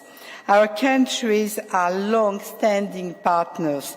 Our economic and industrial cooperation are reinforced resilience on both sides and brought our societies closer. The partnership between Airbus and Tata reflects this level of maturity and mutual confidence. As a market leader, supported by the French government, Airbus Helicopters has much to bring to India. This final assembly line is not only a major industrial milestone, it's a new step in the shared journey between France and India in our space and defense. It illustrates what our partnership can achieve when it combines trust, ambition, and innovation. Together, we are building capabilities, strengthening sovereignty, and preparing the future. That's our common vision. France is really proud to stand alongside India, and we look forward to deepening even further this strategic friendship in years to come. Thank you. I'd like to request Ms. Catherine to please remain back on. Okay, we have Mr. Aryan Bhaskar, geopolitical affairs expert, joining us over the phone, I believe, for more on this. That was Catherine Vautrin, the defense minister of France, participating in the event where India and France have together inaugurated facility in the private sector made up of Tata Advanced Systems Limited and Airbus of France, of Europe, coming together and setting up that helicopter facility, the final assembly line of which was inaugurated in that event. Defense Minister Rajnath Singh spoke earlier, Mr. Bhaskar, but you know, these pictures tell a story, which is that while President Trump is busy hectoring the world on tariffs, India and France are quietly working at taking their defense partnership to the next level, really. Are you asking for my comments? Yes, Mr. Bhaskar, the question is to you. My question is that while America is hectoring the world on tariffs, India and France are working quietly to strengthen their defense and aerospace partnership. Absolutely. In fact, it's going to be very interesting to see how exactly India is going to work with the US with its $500 billion demand. Because if you're going to tie up with Airbus, we will not need that many Boeings. And secondly, if you're going to go into the France defense technology, we need less of US defense technology. Finally, it must be said that US defense technology has not worked very well in both theaters of war, the European war, Ukraine, as well as the Israel war, where they were trounced by Iranian and Chinese technologies. All right, and you think, are you getting a sense that the Rafale deal might get announced, or at least some movement might happen, that the two sides might agree that, okay, fine, let's move forward and start final leg of negotiations? I think they will start a final leg of negotiations. I only wish India could have insisted on actual technology transfer instead of just assemblies. Hitherto, all purchases from France has been a semi-knockdown kits or actual import of planes. Technology transfer has not taken place the way it takes place between Russia and India. Yeah, so but still a halfway house, because the Americans don't give anything and it comes with a kill switch that they can decide when to stop your weapons from firing. The French at least are giving you something, some transfer of technology. Even with CKDs, it comes with about 30-40% of technology transfer. Yes, I agree with you. Some technology transfer does take place, but it is not real technology transfer. The basic source codes, the basic knowledge is not transferred to India. Right. Thank you so much, Mr. Bhaskar, for that perspective. Nice conversation, short and sweet conversation there on the possibilities that India and France are working on together in the defense and aerospace sector, with the two defense ministers just a while back inaugurating a helicopter manufacturing facility in Kolar of Karnataka. We'll come back to it when the two leaders come out and make that joint statement, but coming out of that story for a bit, moving to Assam, another major breakaway is staring the Congress party. Major churn underway in Assam ahead of polls. A minority legislators from the Congress and AIUDF are all set to join the Assam Gana Parishad. Congress legislators Civic Ahmed, AIUDF legislators Karimuddin Barbhuya and Nizamuddin Chaudhary all set to join the AGP. The AGP is an ally of the NDA. The three leaders have significant hold in the Barak Valley. Can we go to Anirudh for more on this? That's an interesting development because remember, just next month possibly elections would be announced in Assam along with other states, 4 other states, which includes Tamil Nadu and Kerala and West Bengal and Puducherry. And Assam is a key state where the BJP as an incumbent is hoping to come back under the leadership of Himanta Biswa Sarma, and we saw how Congress lost its president just yesterday with its leader resigning from the party. Anirudh is joining us over the phone. For more on this, it seems like both the Congress and the AIUDF are seeing a churn, and both in some ways the Muslim vote dependent parties, AIUDF out and out a Muslim vote dependent party, and the Congress depending quite some on the vote bank, and both seeing attrition of legislators from the community. That's something which should worry the Congress and the AIUDF. In fact, AIUDF chief Badruddin Ajmal had lost his own election in 2024 in Assam. And that gives you an idea of the kind of churn that's really happening in Assam politics. Anirudh joining us live in a bit from now, and to help us understand what this really means. Assam, looking at elections, 126 assembly seats, of which about 1/3 where the Muslim vote bank is significant or makes a difference. Anirudh joins us live. Anirudh, these names that come out, the Congress legislator Civic Ahmed, AIUDF legislators Karimuddin Barbhuya and Nizamuddin Chaudhary, what impact are they going to have if they move to the AGP, which is an ally of the BJP NDA?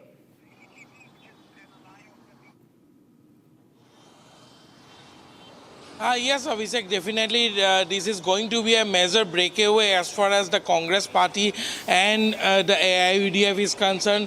Already Congress's former president of the Congress party, Bhupen Bora, has resigned. And after Bhupen Bora today, another photo has emerged where Civic Ahmed, another tall minority leader of the Congress party, was seen having a meeting with AGP's Atul Bora and Kekhob Mohanta. And what we are getting to know that Civic Ahmed, who is currently under suspension in the Congress party, is all set to join the Assam Gana Parishad, the AGP, which is an ally, one of the, in fact, oldest ally of the NDA here in the Northeast. And apart from Civic Ahmed, another 2 prominent leaders of the AIUDF, led by Badruddin Ajmal, who has a mass appeal if we talk about their respective constituencies, be it in Karimganj district of Assam. They are also all set to join the Assam Gana Parishad. And in fact, Karimuddin Barbhuya joining the AGP will be a very big dent on the AIUDF, because, you know, he is also the General Secretary of the AIUDF, Abhishek. Right. Thank you so much, Anirudh, for joining us with those details on the churn in Congress and AIUDF insofar as their minority vote bank politics is concerned. All right. We come back to the story under focus all day, which is the hit and kill case from Dwarka of Delhi. Another life lost, what many are calling sheer negligence. Now, this is in fact a similar case coming in from Kerala. In Thoddupuza, in Idukki district, a 27-year-old man fell into an unbarricaded pit dug for a roadside culvert and never came home. He was supposed to fly abroad the next morning. Today, as his family mourns, the larger question grows louder. How many more deaths will it take for authorities to act?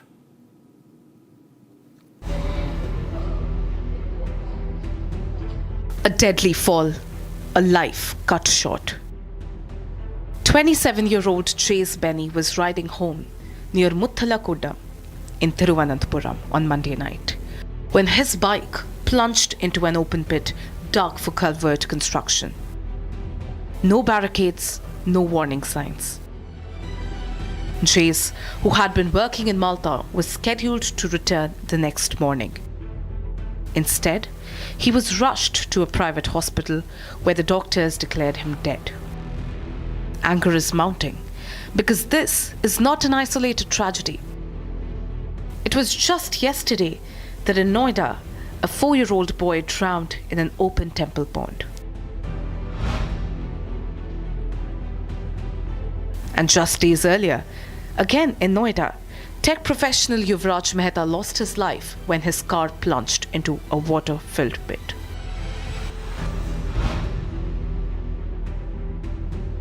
Then it was a 25-year-old Kamal Dhyani who died after falling into a 15-foot deep pit dug by the Delhi Jal Board on Joginder Singh Marg. And in Rohini's Sector 32, 32-year-old labourer Birju Kumar fell into an uncovered manhole, never to return home. Open pits, uncovered drains. From Kerala to the national capital, the pattern is chilling and the questions are only mounting. Who is responsible and how many more must pay the price? Teen driving an SUV and then he attempts to make a reel recording his stunts. The cost is death of a 23-year-old. The mother is crying for help. We bring you the full story on 6 Stories at 6. We also get you what's on agenda as far as defense to AI to trade. All that matters in this visit. We get you all that and much more on 6 Stories at 6 with me, Rakshita. Pure suji pasta उबालो मिलाओ और खाओ 8 minute में तैयार क्या taste है सबका राजा आर प्योर मसाला केसरिया से मन A strategic partnership with more than 20 agreements and outcomes in diverse areas of cooperation is straddling defense, economy, digital transformation, skilling and health. The year 2026 also marks the India-France Year of Innovation. We will begin the event with the witnessing the virtual inauguration of the H-125 helicopter final assembly line at Vemagal in Karnataka, which has been set up by Tata Advanced Systems in partnership with Airbus. Defense Minister Shri Rajnath Singh and Her Excellency Ms. Catherine Vautron, the Minister for Armed Forces of France, are present at the venue. We begin with a screening of a short video in this regard.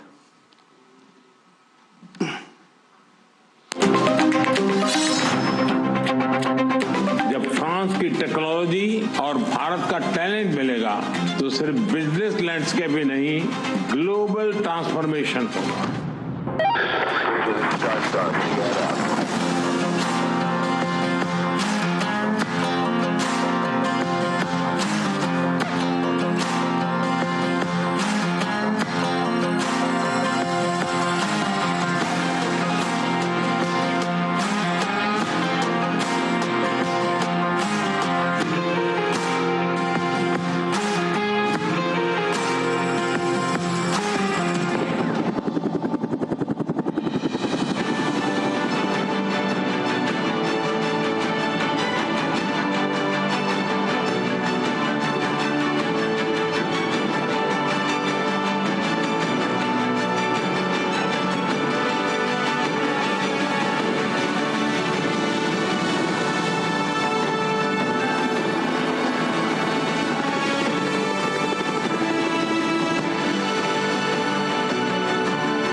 I now request Prime Minister Modi and President Macron to virtually inaugurate this H-125 helicopter final assembly line by jointly pressing the button.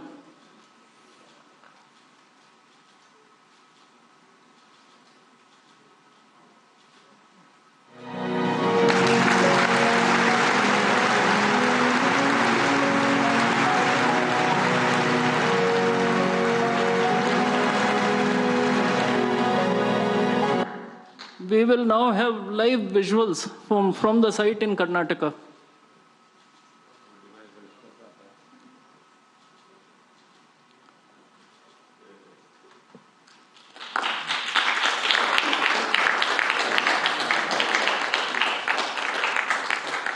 This concludes the inauguration ceremony of the H-125 final assembly line facility. I would request the two leaders to return to their respective podiums. I would like to inform that Prime Minister Modi will be addressing the media in Hindi. Members of the audience may use the audio device provided to them to listen to the translation in French language. I now request the spokesperson of the Ministry of External Affairs to conduct the rest of the proceedings.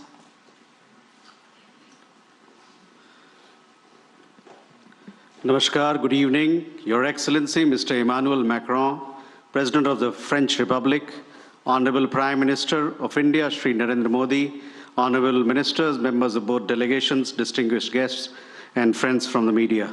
We will now have the press statements. May I request Honorable Prime Minister of India, Shri Narendra Modi, to give his remarks to the media. Your Excellency, my dear friend, president macro, दोनों देशों के delegates, media के साथियों, नमस्कार। bonjour। मेरे प्रिय मित्र president macro का मुंबई में स्वागत करते हुए मुझे बहुत खुशी हो रही है। पिछले वर्ष उन्होंने मुझे फ्रांस में आयोजित AI एक्शन समिट के लिए बुलाया था। उस समय हमने मार्सेई की यात्रा की, जो फ्रांस का सबसे बड़ा पोर्ट और फ्रांस और पूरे यूरोप का एक प्रमुख गेटवे भी है। मार्सेई वही शहर है जहां से पहले विश्व युद्ध में हमारे भारतीय सैनिक ने यूरोप में अपने कदम रखे। उनकी बहादुरी की गाथा यूरोप के कई भागों में आज भी याद की जाती है। और यह वही शहर है जहां स्वतंत्रता सेनानी वीर सावरकर ने अंग्रेजों की पकड़ से निकलने के लिए समुद्र में छलांग लगाई थी। उनका यह कदम भारत की आजादी के लिए उनके अटूट संकल्प का प्रतीक था। मुझे पिछले वर्ष मार्सेई में उनको याद करने का और उन्हें नमन करने का अवसर मिला था। इस बार जब प्रेसिडेंट मैक्रो भारत में AI इम्पैक्ट समिट के लिए आए हैं, तो हमारा सौभाग्य है कि हम उनका स्वागत भारत के गेटवे यानी मुंबई में कर रहे हैं। फ्रेंड्स, भारत और फ्रांस के संबंध बहुत ही विशेष है। फ्रांस भारत के सबसे पुराने स्ट्रेटेजिक पार्टनर्स में से एक है और प्रेसिडेंट मैक्रो के साथ मिलकर हमने इस स्ट्रेटेजिक पार्टनरशिप को अभूतपूर्व गहराई और ऊर्जा दी है। इस विश्वास और साझा विजन के आधार पर आज हम अपने संबंधों को स्पेशल ग्लोबल स्ट्रेटेजिक पार्टनरशिप के रूप में स्थापित कर रहे हैं। यह पार्टनरशिप केवल स्ट्रेटेजिक नहीं है, आज के उथल पुथल से भरे युग में यह ग्लोबल स्टेबिलिटी और ग्लोबल प्रोग्रेस की पार्टनरशिप है। फ्रेंड्स, आज भारत में हेलीकॉप्टर असेंबली लाइन का उद्घाटन इस गहरे विश्वास का एक और उज्जवल उदाहरण है।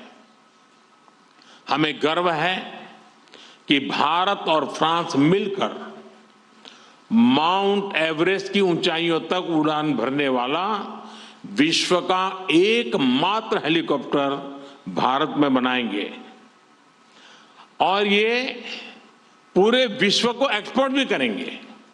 यानी India France partnership knows no boundaries.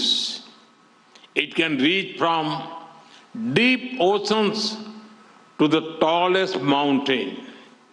Friends, वर्ष 2026 भारत और यूरोप के संबंधों में एक टर्निंग पॉइंट है। कुछ ही दिन पहले हमने यूरोपियन यूनियन के साथ भारत के इतिहास का सबसे बड़ा और महत्वाकांक्षी फ्री ट्रेड एग्रीमेंट किया। यह फ्री ट्रेड एग्रीमेंट भारत और फ्रांस संबंधों में भी अभूतपूर्व गति लाएगा। आपसी निवेश को बढ़ावा देने के लिए आज हम एग्रीमेंट कर रहे हैं जिससे हमारे लोगों और हमारी कंपनीज को डबल टैक्स न देना पड़े। इन सभी पहलों से आपसी ट्रेड, इन्वेस्टमेंट और मोबिलिटी को नई ऊर्जा मिलेगी और यही शेयर्ड प्रॉस्पेरिटी का रोड मैप है। Friends, India France year of innovation के लॉन्च से अब हम अपनी स्ट्रेटेजिक साझेदारी को पार्टनरशिप ऑफ द पीपल बनाने जा रहे हैं, क्योंकि इनोवेशन आइसोलेशन में नहीं, कोलैबोरेशन से होता है। इसलिए India France year of innovation में हमारा लक्ष्य लोगों के बीच संपर्क को मजबूत करने का है। डिफेंस हो या क्लीन एनर्जी, स्पेस हो या इमर्जिंग टेक्नोलॉजीज, हर क्षेत्र में हम अपनी इंडस्ट्री और इनोवेटर्स को कनेक्ट करेंगे। स्टार्टअप्स और एमएसएमईज के बीच मजबूत नेटवर्क बनाएंगे। हमारे स्टूडेंट्स और रिसर्चर्स के आदान प्रदान को और सुगम बनवाएंगे और इसके साथ साथ जॉइंट इनोवेशन के नए सेंटर भी तैयार करेंगे। फ्रेंड्स, आज हम क्रिटिकल मिनरल्स, बायोटेक्नोलॉजी और एडवांस मटेरियल्स में अपना सहयोग और प्रबल कर रहे हैं। हम Indo French centre for AI in health, Indo French centre for digital science and technology और national centre of alliance for skilling in aeronautics launch करने जा रहे हैं। और यह मात्र इंस्टीट्यूशंस नहीं है, ये फ्यूचर बिल्डिंग प्लेटफॉर्म्स है। फ्रेंड्स, आज दुनिया अनसर्टेनिटी के दौर से गुजर रही है। ऐसे माहौल में इंडिया फ्रांस पार्टनरशिप एक फोर्स फॉर ग्लोबल स्टेबिलिटी है। हम फ्रांस की एक्सपर्टाइज और इंडिया के स्केल को जोड़ रहे हैं। हम ट्रस्टेड टेक्नोलॉजीज विकसित कर रहे हैं। हम international solar alliance, India middle east Europe economic corridor यानी आईमैक और ज्वाइंट डेवलपमेंट प्रोजेक्ट के माध्यम से ह्यूमन डेवलपमेंट सुनिश्चित करेंगे और मल्टीलेटरलिज्म, डायलॉग और डिप्लोमेसी से स्थिरता और समृद्धि के प्रयासों को बल देते रहेंगे। फ्रेंड्स, भारत और फ्रांस दोनों लोकतांत्रिक मूल्यों, रूल ऑफ लॉ और मल्टीपोलर वर्ल्ड में विश्वास रखते हैं। हम एक मत है कि ग्लोबल इंस्टीट्यूशन के रिफॉर्म से ही ग्लोबल चैलेंजेस का समाधान निकलेगा। यूक्रेन, पश्चिमी एशिया या फिर इंडो पैसिफिक, हम हर क्षेत्र में शांति के सभी प्रयासों का समर्थन करते रहेंगे। आतंकवाद के हर रूप और स्वरूप को जड़ से मिटाना हमारी साझी प्रतिबद्धता है। फ्रेंड्स, भारत और फ्रांस दोनों ही प्राचीन और समृद्ध सभ्यताएं हैं। हम अपने कल्चरल और पीपल टू पीपल टाइज को बहुत महत्व देते हैं। हमें बहुत खुशी है कि युगे युगीन भारत म्यूजियम में हमारा सहयोग रहा है और अब लोथल के नेशनल मैरिटाइम हेरिटेज कॉम्प्लेक्स में भी हम फ्रांस के साथ सहयोग करने जा रहे हैं। भारतीय संस्कृति को फ्रांस के लोगों के और समीप पहुंचाने हम जल्द ही फ्रांस में स्वामी विवेकानंद कल्चरल सेंटर खोलने जा रहे हैं। Your excellency, Bharat France partnership के प्रति आपकी गहरी प्रतिबद्धता रही है। मुझे विशेष खुशी है कि आज हम मिलकर अपने संबंधों के एक नए अध्याय का शुभारंभ कर रहे हैं। आइए हम मिलकर वैश्विक स्थिरता और समृद्धि के लिए काम करें। बहुत बहुत धन्यवाद। Messi बको।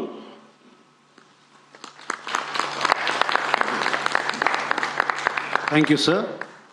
May I now request His Excellency, Mr. Emmanuel Macron, President of the French Republic, to give his remarks to the media.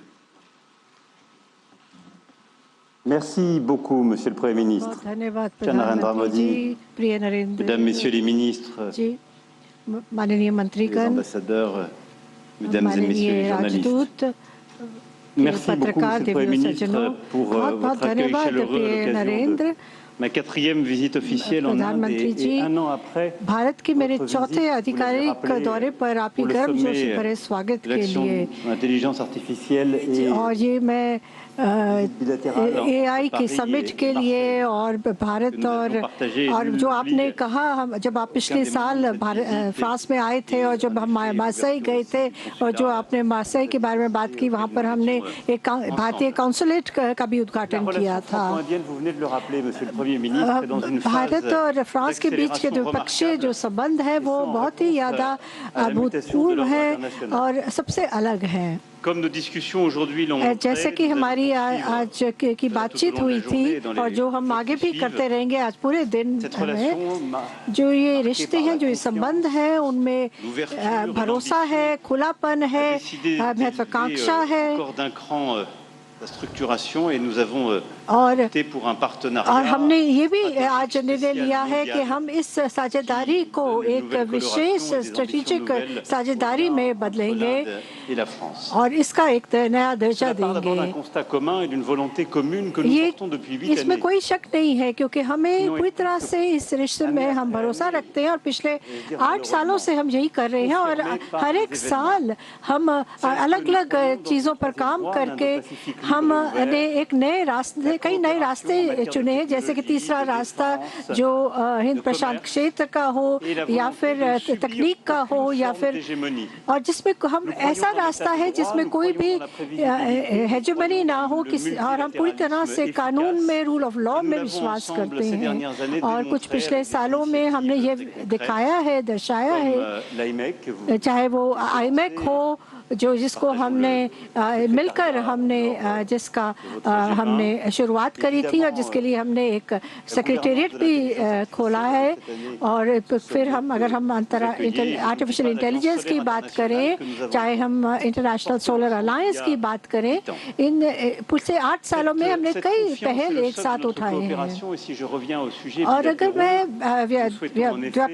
द्विपक्षीय रिश्तों पर फिर से आऊं तो हमारे जो महत्वाकांक्षी रिश्ते हैं उसके लिए हमने नए उद्देश्य तय किए हैं। हमने अपने SMEs और स्टार्टअप्स के लिए भी नए उद्देश्य रखे हैं। फ्रांस जो है वो चाहता है कि वह भारत का एक विश्वसनीय साझेदार हो, ताकि हमारे जो उद्योग हैं वो एक अद्वितीय सहयोग प्रदान कर सके। अगर हाँ, जैसा कि हमने चाहे राफाल हो, चाहे सबमरीन्स हो, चाहे वो ये जो हेलीकॉप्टर्स के लिए जो फाइनल असेंबली लाइन जो टाटा एडवांस्ड कंपनी जो है वो मिलकर फ्रांस के साथ कर रही है, या फिर जो फिफ्थ जनरेशन के जो फाइटर जेट्स हैं उनके लिए जो इंजन है उनकी नई सोच, उनके लिए ऐसे कई जो क्षेत्र है जहाँ पर हम मिलकर भारत के साथ काम कर रहे हैं, जहाँ पे हम टेक्नोलॉजी ट्रांसफर में विश्वास करते हैं। और जैसा कि आपने चाहा है, हमने वैसा ही करने का प्रयास किया है। और हम दोनों ही जो है वह जो रणनीतिक स्वायत्ता है उसमें विश्वास करते हैं। आपने रक्षा क्षेत्र की भी बात करी, मैंने भी उसके बारे में कहा, लेकिन कई ऐसे और भी ऐसे और क्षेत्र हैं जिसमें हमारी जो सोच है वो साझा सोच है, चाहे वो अंतरिक्ष का क्षेत्र क्यों ना हो। और इस क्षेत्र में कई सालों से हमारा जो रिश्ते हैं वो बेहतरीन हुए हैं, वो आगे बहुत मजबूत हुए हैं। और इसीलिए जुलाई में जो फ्रांस में एक शिखर सम्मेलन का हम आयोजन करने जा रहे हैं अंतरिक्ष क्षेत्र में, उसमें हमने भारत को भी निमंत्रण दिया है। और चाहे वो सिविल न्यूक्लियर का क्षेत्र हो, उसमें भी चाहे जाता पर हो, चाहे SME हो, हमने इन सभी परियोजनाओं में भारत का समर्थन करने का निर्णय लिया है। और हम एक कॉमन रोड मैप के लिए भी हम काम कर रहे हैं, ताकि अगर जो वैश्विक जो चुनौतियां उनका सामने करने के लिए, ताकि हम एक ऐसा एक रास्ता निकालें विश्व के लिए जो हेजेमनी से काफी अलग हो। अगर एरोनॉटिक का क्षेत्र ये भी एक अहम क्षेत्र है, और जो हम हाई स्पीड रेल नेटवर्क की बात करते हैं वो भी एक क्षेत्र है जिसमें हम एक भरोसेमंद साझेदार के रूप में उभर रहे हैं। अभी जो हाल में ही हमने प्रधानमंत्री जी के साथ जो बातचीत करी है वो काफी महत्वाकांक्षी है, और वो नए उद्देश्यों को लेकर साथ आई है। और क्योंकि हम जो चाहते हैं वो हमारे रिश्तों में महत्वाकांक्षा और भी आगे बढ़े। हम चाहते हैं कि बेहतरीन टेक्नोलॉजी ट्रांसफर हो, और भी ज़्यादा टेक्नोलॉजी ट्रांसफर हो। और इस भारत के प्रधानमंत्री के साथ हम आज जो है वो आज जो हम इनोवेशन ईयर का जो उद्घाटन करने जा रहे हैं, हम चाहते हैं कि हमारे जो निवेशक हों, चाहे वो हमारे स्टार्टअप्स हों, चाहे हमारी कंपनियां हों, वो R&D सेंटर्स हों या और सेंटर्स हों, मिलकर काम करें। ये पूरी तरह से हमारी जो सोच के अनुरूप है, जो और जिन पर हमारे जो मंत्रीगण हैं उन्होंने अपनी बैठकों में जिन पर बातचीत करी है। अगर आपने जो एक स्वास्थ्य के क्षेत्र में AI की जो बात करी है, हम कल मैं एम्स अस्पताल में इसका उद्घाटन करूंगा। और ताकि हम जो ये नवाचार है या इनोवेशन है, ये हमारी जो संबंध है उसके केंद्र में हो, हम हमारी अर्थव्यवस्थाओं की वृद्धि के केंद्र में हो। नवाचार, इनोवेशन जो किसी भी तकनीक के केंद्र में हो, और जो हमारे 2047 के जो हमारे हॉराइजन रोड मैप है उसके भी पूरी तरह से अनुरूप है। वो पूरी तरह से हमारे जो उद्देश्य है उनको परिभाषित करता है, और जो हमारे लिए महत्वपूर्ण है। चाहे आपने शोध की बात करी, टेक्नोलॉजी की बात करी, हमारे विद्यार्थियों के आदान प्रदान की बात करी है। कल दिल्ली में मैं कई उच्च स्तरीय जो हमारे विश्वविद्यालयों और वैज्ञानिकों के बीच में जो एक बैठक होने जा रही है रश के अंतर्गत, उसमें मैं भाग लूंगा। मेरे ख्याल से पिछले कुछ साल में शायद हमारी जो व्यापार है या हमारे जो संबंध है वो बहुत तेज़ी से आगे नहीं बढ़ पाए, लेकिन मुझे लगता है कि धीरे धीरे ये हमारे जो संबंध है बहुत तेज़ी से आगे बढ़ रहे हैं और हम चाहते हैं और हमने कई ऐसे क्षेत्रों को हमने जो है उनको हमने आइडेंटिफाई करा है कि उन क्षेत्रों को हमें तेज़ी लानी चाहिए ताकि ये जो संबंध है और भी बेहतरीन और भी आगे जाएं। इसमें हम ट्रांजिट वीज़ा की भी हमने बात करी है जो फ्रांस में के लिए लेना पड़ता है और हम इस पर अध्ययन करेंगे कि कैसे इसको हटाया जा सकता है। कल मैं एक फ्रेंच इंस्टीट्यूट में नए जो सांस्कृतिक मध्यस्थ हैं उनसे भी बातचीत करूंगा, कल्चरल मीडिएटर से बातचीत करूंगा, क्योंकि फ्रांस और भारत दो ऐसे देश हैं जिनको विश्व को बहुत कुछ देने के लिए है। आज जो हम गेटवे ऑफ इंडिया पे जिस तरीके से हम रोशनी करेंगे और जहाँ वहाँ पे जो हमने कार्यक्रम का आयोजन किया है वो भी इसी के वो भी दर्शाता है कि कितना हमारे देशों के बीच में संबंध जो है वो नज़दीकी है। और हम इस जो एंटरटेनमेंट इंडस्ट्री, क्रिएटिव इंडस्ट्री में भी हमने ये कहा है कि हमें को प्रोडक्शन करने चाहिए और ये एक हमने एक महत्वाकांक्षा नया उद्देश्य अपनी क्रिएटिव इंडस्ट्रीज को दिया है, क्योंकि हमारी जो सोच है वो बिल्कुल एक जैसी है, चाहे वो सोच भारत के लिए हो या पूरे क्षेत्र के लिए हो या हिंद प्रशांत क्षेत्र के लिए हो, चाहे वो व्यापार के लिए क्यों ना हो, हमारी सोच जो है वो उसमें बहुत तालमेल है। हम पूरी तरह से खुले और व्यापार पर विश्वास करते हैं, इसीलिए यूरोपियन यूनियन और भारत के बीच में जो FTA हुआ है उसका हम स्वागत करते हैं और इसमें हम चाहेंगे कि वो जल्द से जल्द आगे बढ़े और हमारी सोच जो है वो बहुपक्षवाद पर भी पूरी तरह से तालमेल रखती है। कल मैं आपके साथ होऊंगा और पिछले साल प्रधानमंत्री मोदी जी फ्रांस में थे। हम पूरी तरह से वैश्विक प्रतिस्पर्धा में एक साथ मिलकर आगे बढ़ना चाहते हैं और मुझे लगता है कि हम ऐसे मॉडल दुनिया को दे सकते हैं कैसे एक दूसरे के साथ काम किया जाता है।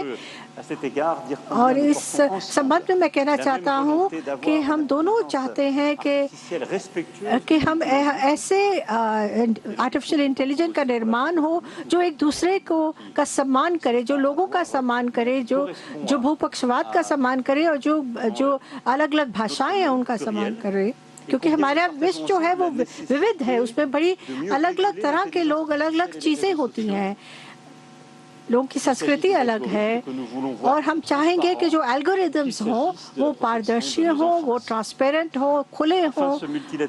और ये भूपक्षवाद एक ऐसा भूपक्षवाद है जिसका हम इस्तेमाल बड़े बड़े जो संघर्ष है विश्व में उसका समाधान करने में भी इस्तेमाल करना चाहते हैं, जो पूरी तरह से संयुक्त राष्ट्र चार्टर के अनुरूप हों।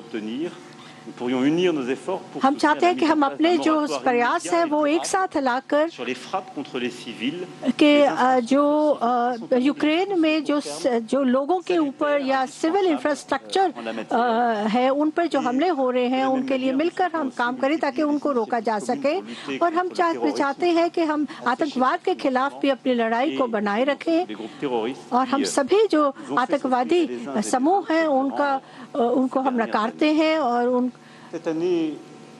इस साल इस 2026 की अगर हम बात करें तो ये जो वर्ष है ये हमारे संबंधों में और तेजी लाने वाला संबंध है। आप ब्रिक्स की अध्यक्षता कर रहे हैं, हम फ्रांस जो है वो G7 की अध्यक्षता कर रहा है और इसीलिए मैंने इसी संदर्भ में प्रधानमंत्री मोदी को G7 शिखर सम्मेलन में आमंत्रित किया है और इसी भावना को ध्यान में रखते हुए हम इस G7 के के समिट से पहले हम कुछ बैठकें करना चाहते हैं जो अंतर्राष्ट्रीय मुद्दों पर होगा, जो और जो हमारे G7 के जो उद्देश्य है, एजेंडा है, वो असमानताओं को कम करने का होगा, ताकि हम मिलकर एक द्विपक्षीय बैठकें कर भी इस शिखर सम्मेलन से पहले, तो ताकि हम अपने जो एक ऐसी बैठक भी उसके अंतर्गत करेंगे जिसमें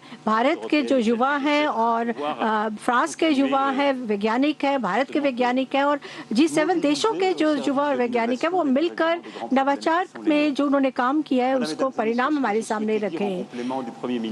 ये जो भी मैं कहूँगा वो बिल्कुल पूरी तरह से जो प्रधानमंत्री मोदी ने कहा है उसका पूरक है कि हम कैसे अपने संबंधों को बेहतरीन करना चाहते हैं, उसको में वृद्धि लाना चाहते हैं। हमारी जो साझेदारी है वो स्थिर है और वो पूरी तरह से सबके सामने है, जो लोगों के लिए है और जिसके परिणाम जो हैं वो बहुत बेहतरीन रह चुके हैं, लेकिन इसको हम और भी बढ़िया करना चाहते हैं, खासतौर पर चाहे व्यापार हो या कई ऐसे और क्षेत्र हों जिसमें मुझे लगता है कि हम मिलकर विश्व को बहुत कुछ दे सकते हैं। हम बड़े बड़े कनेक्टिविटी इंफ्रास्ट्रक्चर हो या टेक्नोलॉजी हो, उसमें हम बहुत ठोस परिणाम इसमें ला सकते हैं और इन चीज़ों पर हमने प्रधानमंत्री मोदी जी के साथ बातचीत भी करी है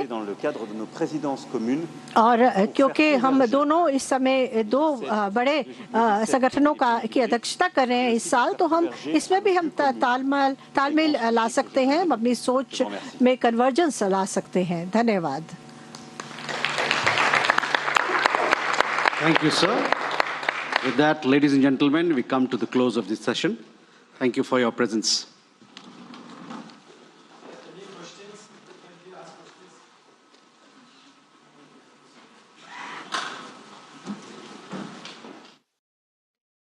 The joint statement of Prime Minister Modi and Macron, some big statements that have been made by both sides, with the Prime Minister saying that this is a relationship, a partnership of the people, and highlighting the fact that this is not going to be a partnership in isolation.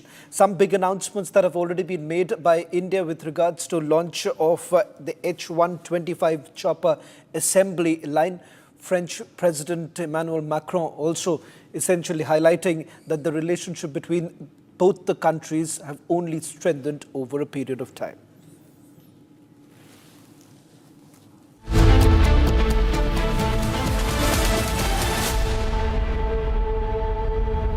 आधे bowl दही में 4 चम्मच MDH चटनी पुदीना मसाला डाला, stir करो, पुदीना चटनी तैयार। MDH चटनी पुदीना मसाला।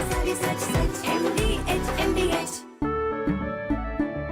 केसरिया से मन जोगी हुआ रे, दिल झूमे देखो मतवारा हुआ रे, केसरिया से मन जोगी हुआ। हर पल मनाओ केसरी त्योहार। विमल, बोलो जुबान Kesari. Are pure suji pasta उबालो, मिलाओ और खाओ, 8 मिनट में तैयार। क्या टेस्ट है, सबका राजा our pure masala.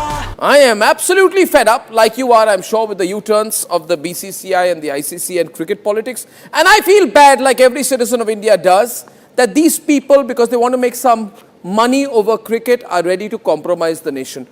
Terrible. Pakistan has taken another magnificent U-turn in its decision to not play, not play,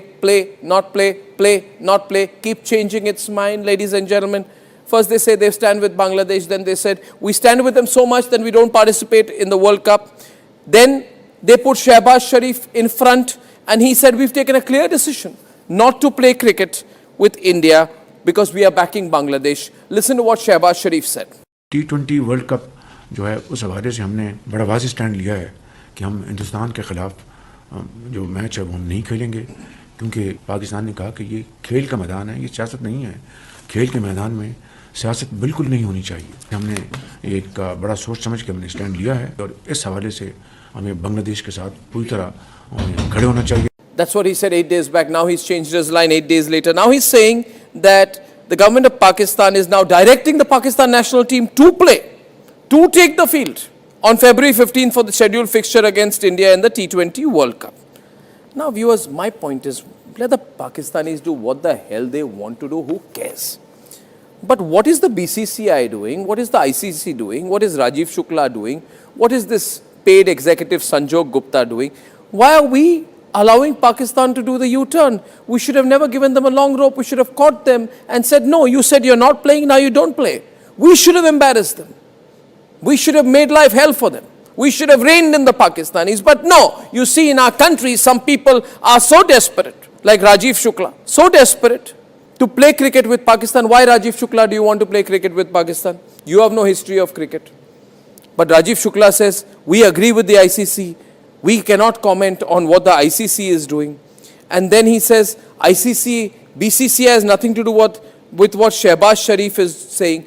Well, let me tell you, the ICC has given in to Pakistan. And I feel bad, this fellow, Sanjog Gupta, who is the ICC CEO, earlier was a TV executive. Central government or state governments, everyone needs to understand that development is not a statistic. They must not think that just because they pay a lot of money in subsidies, poor people will accept anything that is done to them. The government of Madhya Pradesh announced budgetary allocations a few days ago, and its largest allocation is healthcare. These are all women who have been sterilized in a 2-minute operation, lying on the ground. You know why? Because they are poor women. These are women from a tribal, economically vulnerable region, which doesn't matter enough for the administration to pay attention. Tribal culture, tribal tradition, tribal history is not something to be showcased in 1 lakh crores for the Ministry of Health. I'm asking you to join me, show me your support. We'll be taller and stronger if you raise your voice.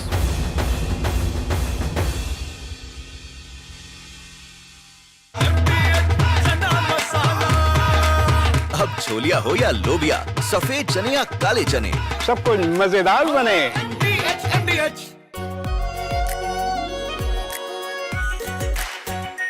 Are pure shahi paneer masala, delicious, healthy every day.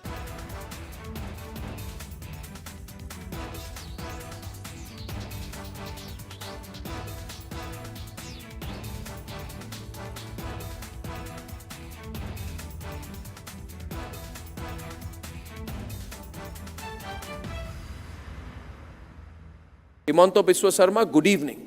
Good evening. And everyone across the countries watched your press conference yesterday. Yes. Now, you see, now that you've done the press conference, you've made some very, very damning allegations against Gaurav Gogoi. Yes. Are you doing it?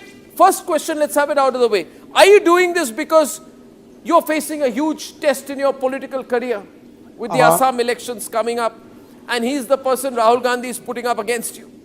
Arnab, you know Assam. Even I produce a picture of Asim Munir and Gaurav Gogoi.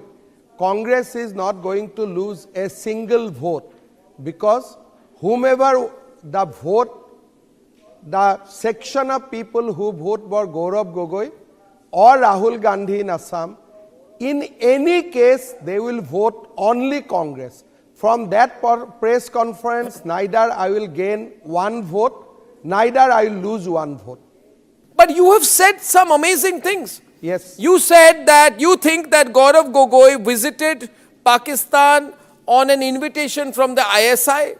You have said he has gone there for specific training, and some specific training was given to him in Pakistan.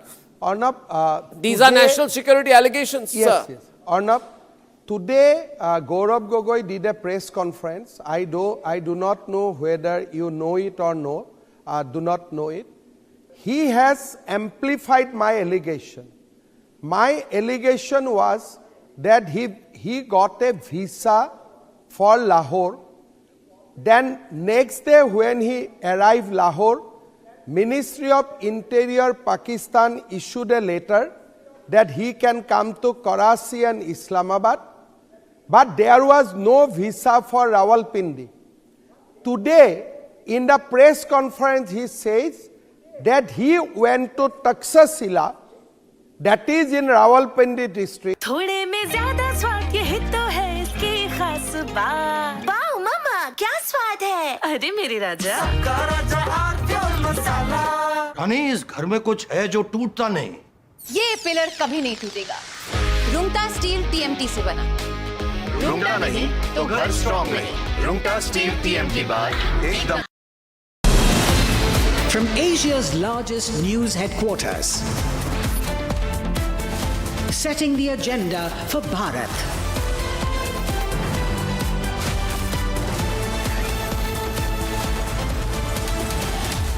You're watching Republic.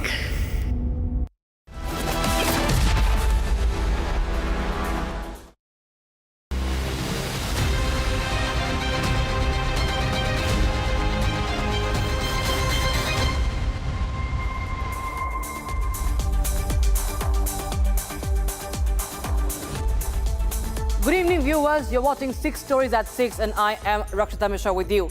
So one more case of hit and kill. One more case of misuse of money and power. One more case of an innocent losing his precious life. One more case of a parent fighting alone for justice. One more case of the system letting down.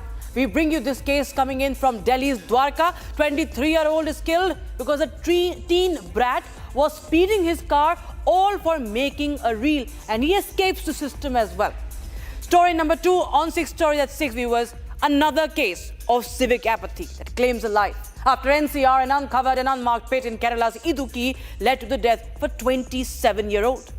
India is saying bonjour Macron. The French president and Indian Prime Minister hold talks in Mumbai. They release a joint statement from AI to trade to the much talked about defense deal. We tell you all that has been mentioned in this joint statement. Meanwhile, Imran Khan, the former Prime Minister of Pakistan, the only captain to have led Pakistan to a World Cup win, is tortured so bad in jail that he has lost 80% of his vision. 14 cricket veterans, former captains, have now written a letter to the Pakistani government.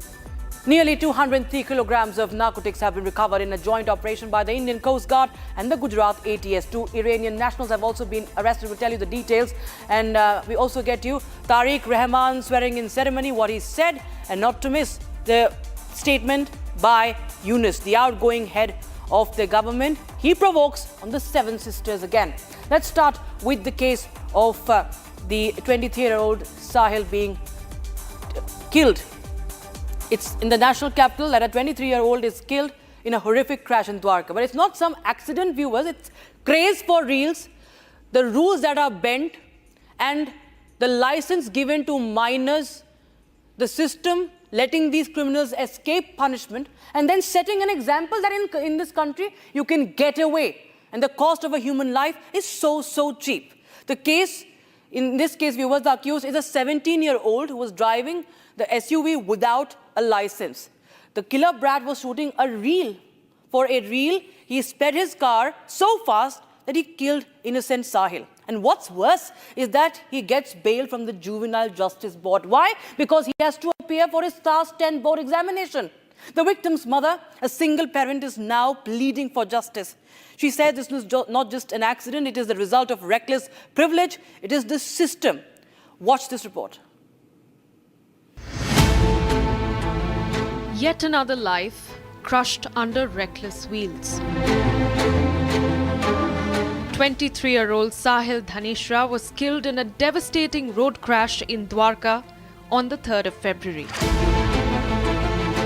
The SUV, allegedly driven by a 17-year-old minor without a license, rammed into Sahil's motorcycle. The impact was brutal. The autopsy report is chilling. Sahil died from severe blood loss and hemorrhagic shock. A catastrophic head injury damaged his brain. There were major injuries to his upper limbs, spleen and liver. All sustained before death, all consistent with a violent road accident. Republic TV spoke to the brother of the accused, and this is what he had to say. इसके पास licence नहीं था? नहीं sir. तो आपने इसको गाड़ी कैसे दी आपने उनको? हम लोग सर आउट ऑफ सिटी थे और मॉर्निंग की बात थी, ऐसा हुआ, लेकिन हमारा प्रॉपर वीडियो मैं आपको शेयर करता हूँ। आप उसको देखिए कि एक तो वन वे में गाड़ी थी, हमारी गाड़ी स्ट्रेट जा रही, कोई सामने से आए गाड़ी में आगे घुस जाए सर। नहीं एक मिनट आप उससे पहले you're talking about somebody else being in the wrong. आप पहले ये चीज बताइए कि how did your brother get the car? Your brother doesn't have a license. He's shooting reels here. मैं वही तो बोल रहा हूँ कि कहाँ रील शूट किया, हमें तो आज तक दिखा नहीं कोई रील्स वगैरह उसका. Police say the accused minor had no driving license. The vehicle itself had a troubling record. 9 overspeeding challans between November 2024 and March 2025. This is the Scorpio. This is the same SUV, the Scorpio that the police is saying, which hit Sahil, 23-year-old Sahil. The front portion of the vehicle, as you can see, has sustained extensive damage. The bonnet is crumpled inward and folded upwards. Now it indicates a strong frontal impact. Just you can only imagine the speed at which this Scorpio was being driven. The left headlight assembly is completely shattered, and their internal mechanical components are completely visible of the car. And yet, after being produced before the Juvenile Justice Board, the minor was granted interim bail to sit for his Class 10 board exams. For Sahil's mother, a single parent, that decision is devastating. In an exclusive conversation, Sahil's mother breaks down. She says granting bail is injustice. जिस दिन society की खड़ी गाड़ियों में मारा था, उस दिन सोसाइटी वालों को समझ में नहीं आया कि कोई बच्चा भी मर सकता है. वो कैसे रह रहे हैं यहाँ पे? उसके बाप को अंदर करो अभी अंदर करो. इतने दिनों से बाहर क्यों है वो खुला सांड बाहर कुछ भी कर रहा है बैठ के. सिस्टम से खिलवाड़ कर रहा है, सिस्टम को मरोड़ तोड़ कर रहा है, इसलिए बाहर छोड़ा हुआ उसको. अंदर करो उसको. Public want to see him behind bars. बाहर नहीं आना चाहिए. ये लॉ मैं एक्सेप्ट नहीं करती. 1 महीना 2 महीना 1 साल मैं एक्सेप्ट नहीं करती उसको भी पता चले. अपनी फैमिली से दूर होने का दर्द पता चलना चाहिए इनको. A minor, no license, a vehicle with repeated speeding violations. And now a young man is dead. While the accused prepares for exams, his mother prepares for a lifetime without him. The question remains, will this be just another statistic on Delhi's roads? And another life is now lost for an uncovered, unmarked pit. This is a case of sheer negligence coming to the fore from Kerala. In Idukki district of Kerala, 27-year-old man falls into an unbarricaded pit dug for a roadside culvert. He never came home. He was supposed to fly abroad the next morning. Today, as his family mourns, the bigger question grows louder. How many more deaths will it take for authorities across this country to act?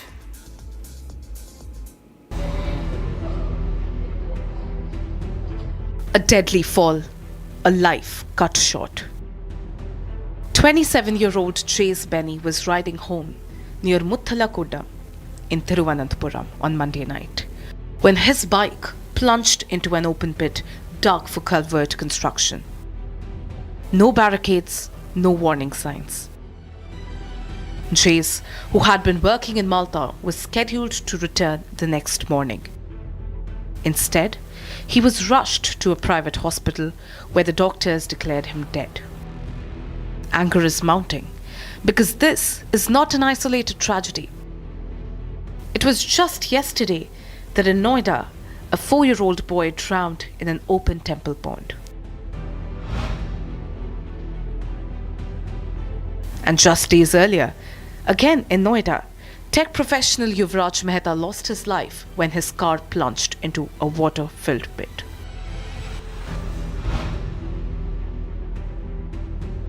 Then it was a 25-year-old Kamal Dhyani who died after falling into a 15-foot deep pit dug by the Delhi Jal Board on Joginder Singh Marg. And in Rohini's Sector 32, 32-year-old labourer Birju Kumar fell into an uncovered manhole, never to return home. Open pits, uncovered drains. From Kerala to the national capital, the pattern is chilling and the questions are only mounting. Who is responsible? And how many more must pay the price? French President Emmanuel Macron's visit to India is more than a diplomatic optic. From defense to artificial intelligence and climate technologies, the agenda is ambitious and strategic. But the headline moment could be the massive or potential Rafale fighter jet deal, move that may significantly boost India's defense capabilities. Both the leaders have just met in Mumbai's Lok Bhavan a while back. A joint statement has been issued by the two leaders. Here's more. Bienvenue à Mumbai were the words of Fadnavis while welcoming the French President Macron. This afternoon, PM Modi held bilateral talks at the Lok Bhavan. The agenda: to review cooperation across defense, space, nuclear energy, education, and climate technologies. The leaders also jointly inaugurated the India-France Year of Innovation 2026.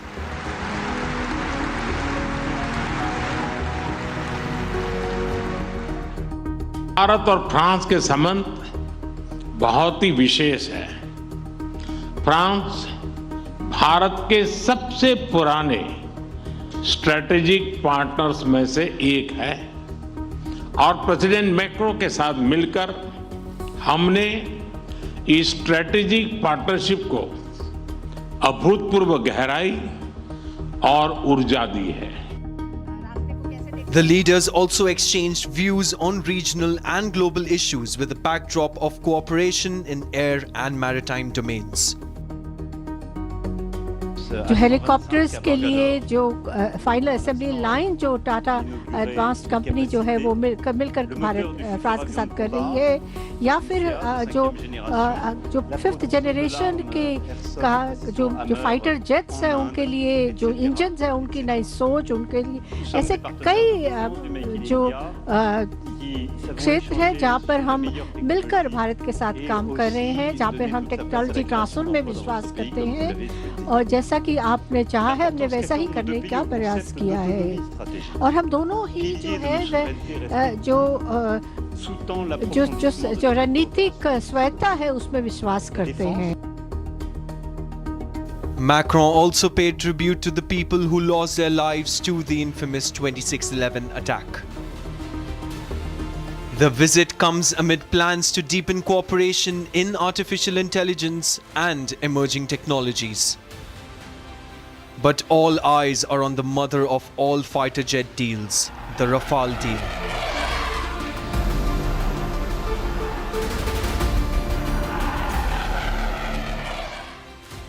India is watching closely as President Macron flies in to sign the most awaited defense deal. From innovation to Indo-Pacific security, the visit signals that Paris and New Delhi are thinking long-term and thinking big. But beyond symbolism and ceremony, the Rafale deal could redefine India's air power and cement France as a key strategic partner. 14 former cricketers, legends of the game, have come out in support of jailed former Pakistani Prime Minister Imran Khan.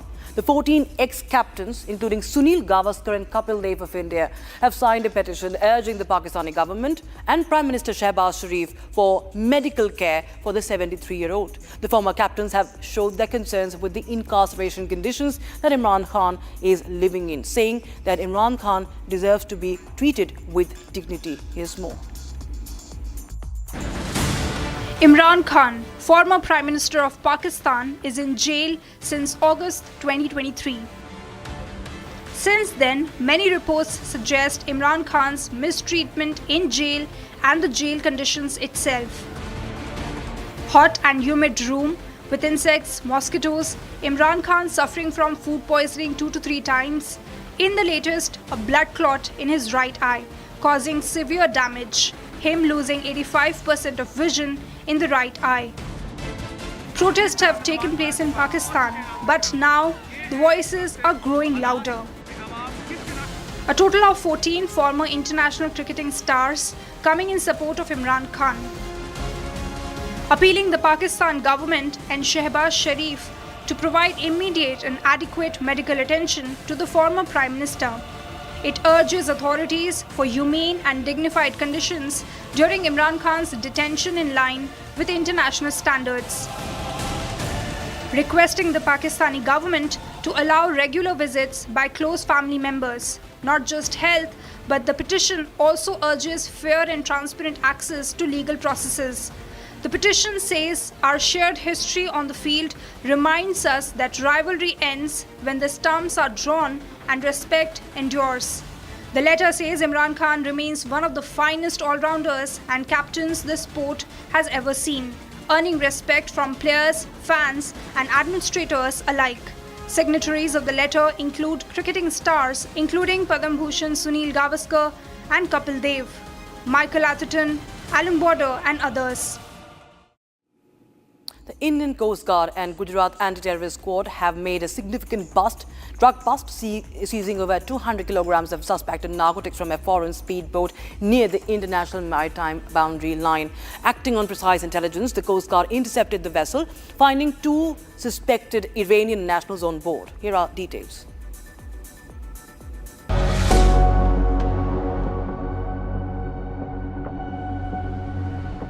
In an overnight seizure in the high seas, the Indian Coast Guard and Gujarat Anti-Terrorist Squad thwarted a major drug smuggling attempt. This by seizing over 200 kilograms of a crystalline substance suspected to be narcotics. Coast guard ने तुरंत इसके ऊपर कार्रवाई करना चालू की। एक ship जिसके अंदर की एटीएस की भी टीम थी और इन लोगों ने उस पर्टिकुलर जो इन्फॉर्मेशन वाली लोकेशन है वहाँ की तरफ रुख किया। लंबी सर्च वगैरह के बाद में वहाँ पे एक छोटी स्पीड बोट नजर आई, जिसको अंधेरा होने के बावजूद जब कोस्ट गार्ड ने चेस किया तो ये बोट थोड़ी आगे भाग रही थी। फिर भी कोस्ट गार्ड के शिप ने इसको पकड़ा। पकड़ने के बाद में जब इसकी चेकिंग की गई तो इसके अंदर पहले तो 2 लोग थे। अब्दुल मजीद सन ऑफ इस्माइल रहने वाला चाबार कोनार ईरान का है। दूसरा अब्दुल सत्तार सन ऑफ कादर बख्श जो भी चाबार कोनार ईरान का रहने वाला है। ये दोनों की जब चेकिंग की गई तो इस छोटी सी स्पीड बोट के अंदर लगभग 203 पैकेट्स मिले हैं। इन 203 पैकेट्स के अंदर वाइट कलर का शंकास्पद केमिकल है। ये जो बोट है कोस्ट गार्ड की बोट है और जो पकड़ी गई बोट है, इनको सबको अभी पोरबंदर पे लाया गया है। इसका आगे एफएसएल से चेकिंग करवाने की कामगिरी चालू है। Acting on precise intelligence from Gujarat ATS, an Indian Coast Guard ship from the northwest region, already on multi-mission patrol, was diverted to intercept a suspicious foreign speedboat near the notional international maritime boundary line.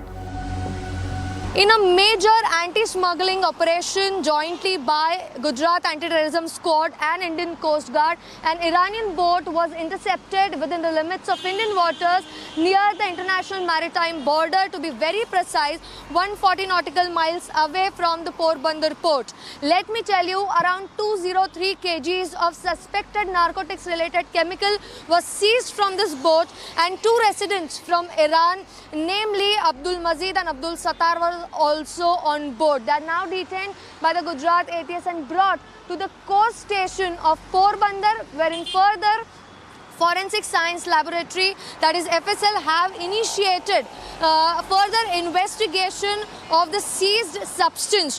On the tip of senior ATS official around 15 to 16 February, that got to know that Iranian drug dealer, smuggler Haji Fida had sent in consignment from... On boarding, officers found 2 crew members of foreign nationality. A thorough search uncovered 203 packets, each containing 1 kilogram of a crystalline substance hidden cleverly inside the boat, totaling 203 kilograms of suspected drugs.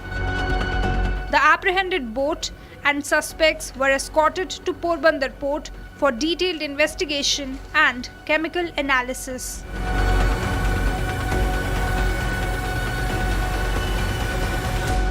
And Bangladesh now stands at a defining crossroad. After years in political exile, Tariq Rahman has returned to politics and now he has taken over as the Prime Minister.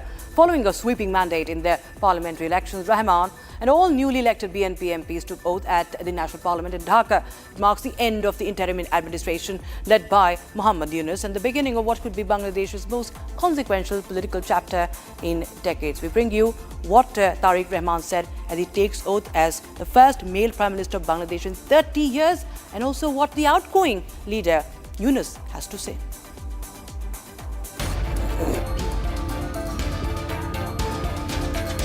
A historic afternoon at the South Plaza of the Jatiya Sansad. Tariq Rahman took oath as Bangladesh's Prime Minister. The BNP's landslide victory on 12th of February has reshaped the nation's political landscape. It is the formal end of nearly 2 decades of political exile for the BNP. Rahman becomes Bangladesh's first male Prime Minister in over 30 years. He inherits a nation still healing from the 2024 student-led uprising. India has responded with a visible diplomatic presence. Lok Sabha Speaker Om Birla attended the ceremony accompanied by Foreign Secretary Vikram Misri and Lok Sabha Secretary General Utpal Kumar Singh. Meanwhile, Yunus once again raked up India's 7 sisters in his last address to the nation ahead of a new government formation. খোলা সমুদ্র কেবল ভৌগোলিক সীমারেখা নয়, এটি বাংলাদেশের জন্য বিশ্ব অর্থনীতির সঙ্গে যুক্ত হওয়ার উন্মুক্ত দরজা। নেপাল, ভুটান ও 7 সিস্টার্সকে নিয়ে এই অঞ্চলে অর্থনৈতিক সমৃদ্ধির বিশাল সম্ভাবনা রয়েছে। অর্থনৈতিক অঞ্চল, বাণিজ্যিক চুক্তি ও শুল্কমুক্ত বাজারে প্রবেশের সুযোগের মধ্য দিয়ে এই অঞ্চলে একটা বৈশ্বিক উৎপাদন কেন্দ্র হিসেবে গড়ে ওঠা শক্তিশালী ভিত্তি প্রতিষ্ঠিত হবে। From exile to executive power, Tariq Rahman now carries the weight of a nation's expectations. And with that, a wrap on this edition of 6 Stories at 6. We'll be right back with live and breaking at 6:30 p.m. Thanks for watching.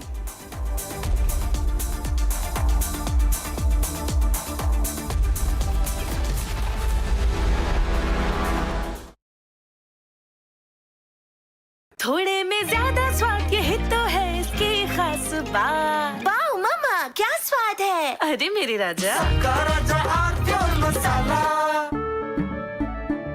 केसरिया से मन जोगी हुआ रे दिल झूम देखो मतवारा हुआ रे केसरिया से मन जोगी हर पल मनाओ केसरी त्योहार।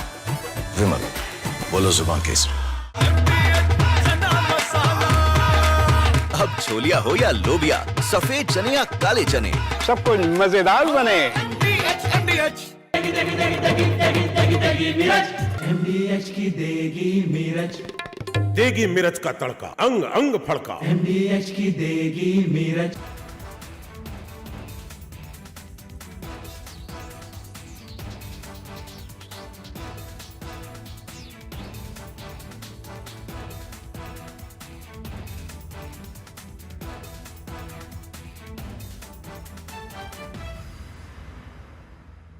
Himanta Biswa Sarma, good evening.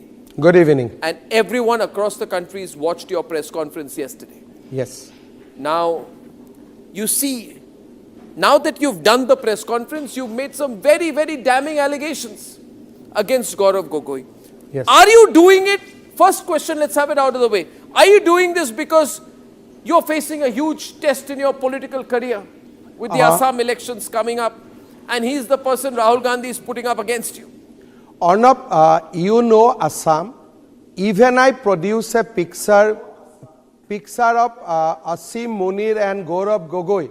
Congress is not going to lose any. Amity has one of India's most advanced supercomputing facilities for AI research and teaching. Equipped with world-class facilities, the center drives interdisciplinary research and industry-academia collaboration, preparing students for disruptive AI technologies. Committed to India's global tech leap, Amity is proud to be the knowledge partner at India AI Impact Summit. आधे bowl दही में 4 चम्मच MDH चटनी पुदीना मसाला डाला, stir करो, पुदीना चटनी तैयार। MDH चटनी पुदीना मसाला।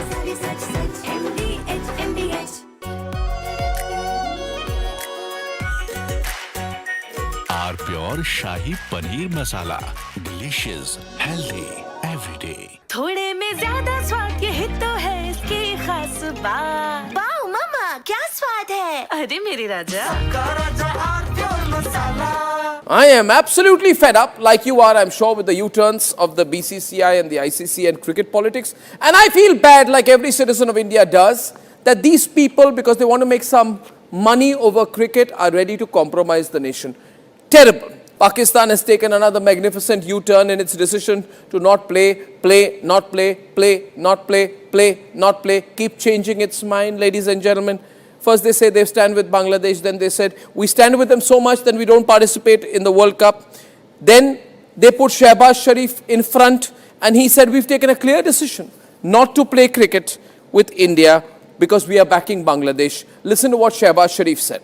T20 वर्ल्ड कप जो है उस हवाले से हमने बड़ा वाज़ेह स्टैंड लिया है कि हम हिंदुस्तान के ख़िलाफ़ जो मैच है वो हम नहीं खेलेंगे, क्योंकि पाकिस्तान ने कहा कि ये खेल का मैदान है, ये सियासत नहीं है। खेल के मैदान में सियासत बिल्कुल नहीं होनी चाहिए। हमने एक बड़ा सोच समझ के हमने स्टैंड लिया है और इस हवाले से हमें बांग्लादेश के साथ पूरी तरह खड़े होना चाहिए। That's what he said 8 days back. Now he's changed his line 8 days later. Now he's saying that the government of Pakistan is now directing the Pakistan national team to play, to take the field on February 15 for the scheduled fixture against India in the T20 World Cup. Now viewers, my point is, let the Pakistanis do what the hell they want to do, who cares? But what is the BCCI doing? What is the ICC doing? What is Rajiv Shukla doing? What is this paid executive Sanjog Gupta doing? Why are we allowing Pakistan to do the U-turn? We should have never given them a long rope. We should have caught them and said, no, you said you're not playing, now you don't play. We should have embarrassed them. We should have made life hell for them. We should have reined in the Pakistanis. But no, you see in our country, some people are so desperate, like Rajiv Shukla, so desperate to play cricket with Pakistan. Why, Rajiv Shukla, do you want to play cricket with Pakistan? You have no history of cricket. But Rajiv Shukla says, we agree with the ICC. We cannot comment on what the ICC is doing. And then he says, ICC, BCCI has nothing to do with what Shehbaz Sharif is saying. Well, let me tell you, the ICC has given in to Pakistan. And I feel bad. This fellow, Sanjog Gupta, who is the ICC CEO, earlier was a TV executive, ladies and gentlemen, in the same company. Now, this man, Sanjog Gupta, puts out a statement trying to placate Pakistan, trying to placate Bangladesh. And now they are sitting on the negotiating table with Pakistan. They didn't put any fine on Pakistan for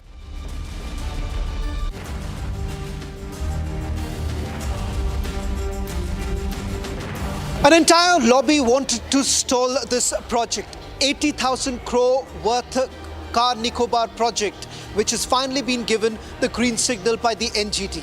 Tonight on This Is Exclusive, we do a deep dive and tell you why this is of strategic importance. Amity has one of India's most advanced supercomputing facilities for AI research and teaching. Equipped with world-class facilities, the center drives interdisciplinary research and industry-academia collaboration, preparing students for disruptive AI technologies. Committed to India's global tech leap, Amity is proud to be the knowledge partner at India AI Impact Summit. R pure suji pasta उबालो मिलाओ और खाओ 8 minute में तैयार। क्या taste है सबका राजा आर प्योर मसाला।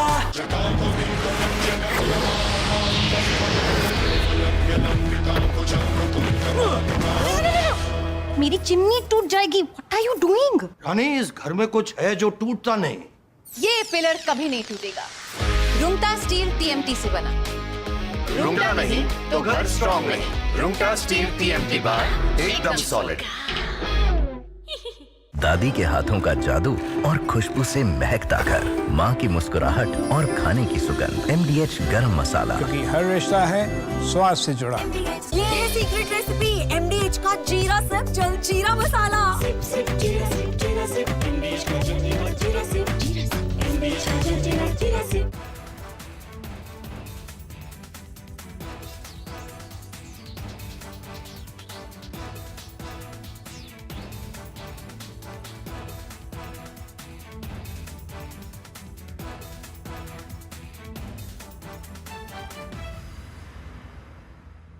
Himanta Biswa Sarma, good evening. Good evening. And everyone across the countries watched your press conference yesterday. Yes. Now, you see, now that you've done the press conference, you've made some very, very damning allegations against Gaurav Gogoi. Yes. Are you doing it? First question, let's have it out of the way. Are you doing this because you're facing a huge test in your political career with the Assam elections coming up, and he's the person Rahul Gandhi is putting up against you? Arnab, you know Assam. Even I produce a picture of Asim Munir and Gaurav Gogoi. Congress is not going to lose a single vote because whomever the vote, the section of people who vote for Gaurav Gogoi or Rahul Gandhi in Assam, in any case they will vote only Congress. From that press conference, neither I will gain one vote, neither I will lose one vote. But you have said some amazing...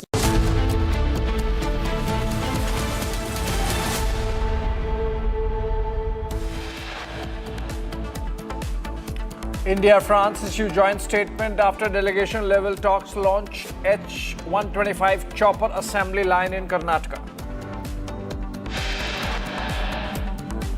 After Indore water contamination cases reported in Haryana's Palwal, over 22 apparently killed.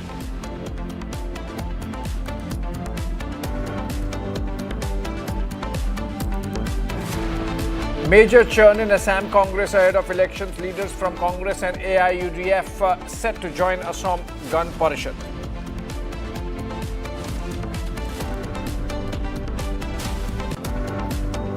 Republic accesses birth certificate of a Dwarka killer driver, shows he's 17 years old.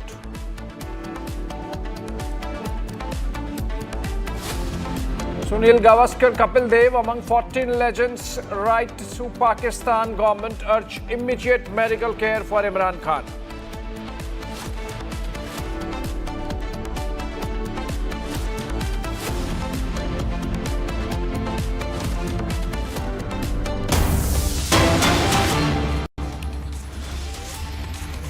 All right, we are beginning this 6:30 p.m. live and breaking with the breaking news development coming in. Prime Minister Modi's another interview, text interview to agency ANI, in which he has said India's AI models will be deployed globally. He has also said that India should become a sovereign AI power and be looking at coming in top 3 AI superpowers globally.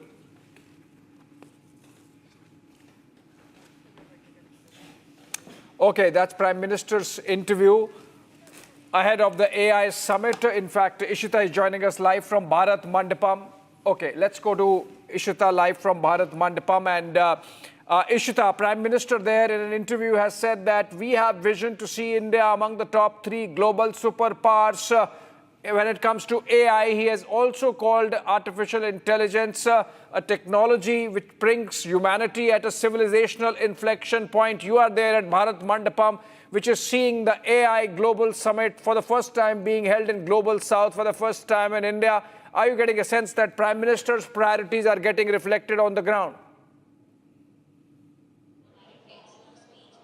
Of course, Abhishek, as the Prime Minister has laid his vision when it comes to India and AI, and he sees that India become one of the top 3 superpowers. I'm seeing all that around being reflected in the actions here as well. We are present at the expo right now. We're looking at AI in action. And when Prime Minister says that when world stares at the AI revolution, he does not want India to be at the periphery. He wants India to be at the center, not just as a consumer of AI, but as a developer of it. And I'm looking at a lot of startups, they have exhibits here, and they have put up their product, how they can contribute in the world of AI, and also not neglecting the fact that we have NGOs as well, government departments here, where their vision aligns with what Prime Minister has said. Prime Minister says that AI versus human debate is not something that he wants to take forward. Rather, it's AI with humans, and we're looking at AI being leveraged, AI being used for the development of people, for the people from the grassroots.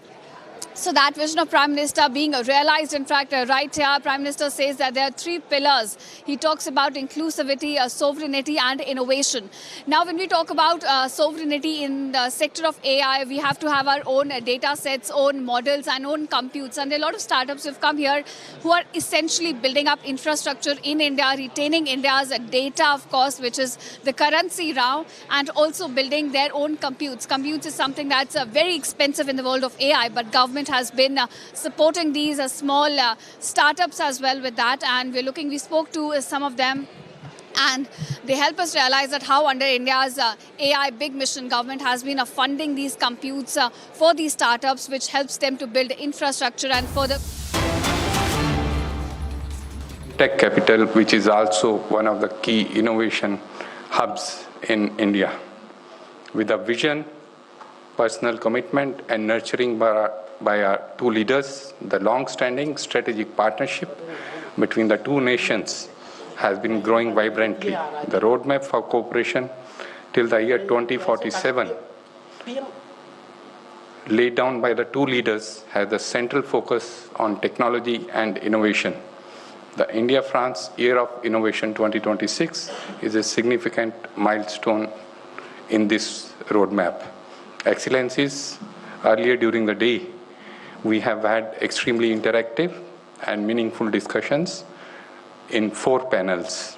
Experts from the India and French sides discussed research and development avenues and strategic partnerships in the areas of aerospace and defense, creative and cultural industries, renewable energy and sustainable supply chains, research translation and venture creation. We have 2 short videos. The first one will provide a glimpse of what is happening as part of the collaborative efforts and a peep into the year that is lying ahead of us. I'll request the video to be played. Built on mutual trust, strategic autonomy and shared democratic values, the partnership between India and France stands among the strongest bilateral relationships today. Resilient amid global shifts, it continues to expand across defense, space, civil nuclear energy, and advanced technologies, reflecting deep mutual confidence. 6 decades of space collaboration include joint missions, satellite programs, and human spaceflight. Across strategic sectors, cooperation emphasizes co-development, co-production, joint design, cutting-edge technological collaboration, and resilient supply chains. Startups, researchers, and industry leaders are advancing partnerships in emerging technologies, advanced manufacturing, digital innovation, clean energy, and deep tech, creating high-value outcomes in investment, industrial growth, skilled employment, and frontier research. The India-France Year of Innovation 2026 will further strengthen this strategic alignment and shared prosperity. During the year, events will be held in cities across India and France. These events will be focused on science, technology and innovation, and will bring together startups, academia, creators. Guided by the Horizon 2047 roadmap, these will promote industrial collaboration and strengthen people-to-people connect for the 2 great nations.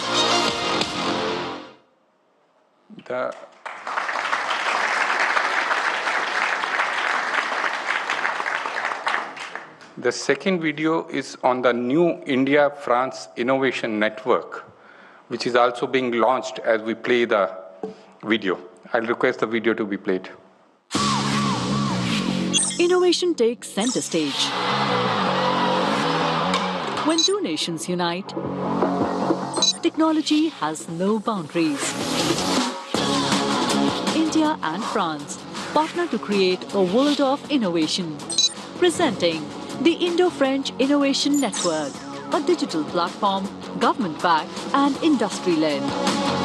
Built by innovators for innovators across both nations. The go-to destination to discover and publish innovation opportunities, challenges and calls for solutions. verified experts, startups, corporates, and research institutions across sectors. Access market insights, success stories, and a knowledge hub to spark new ideas.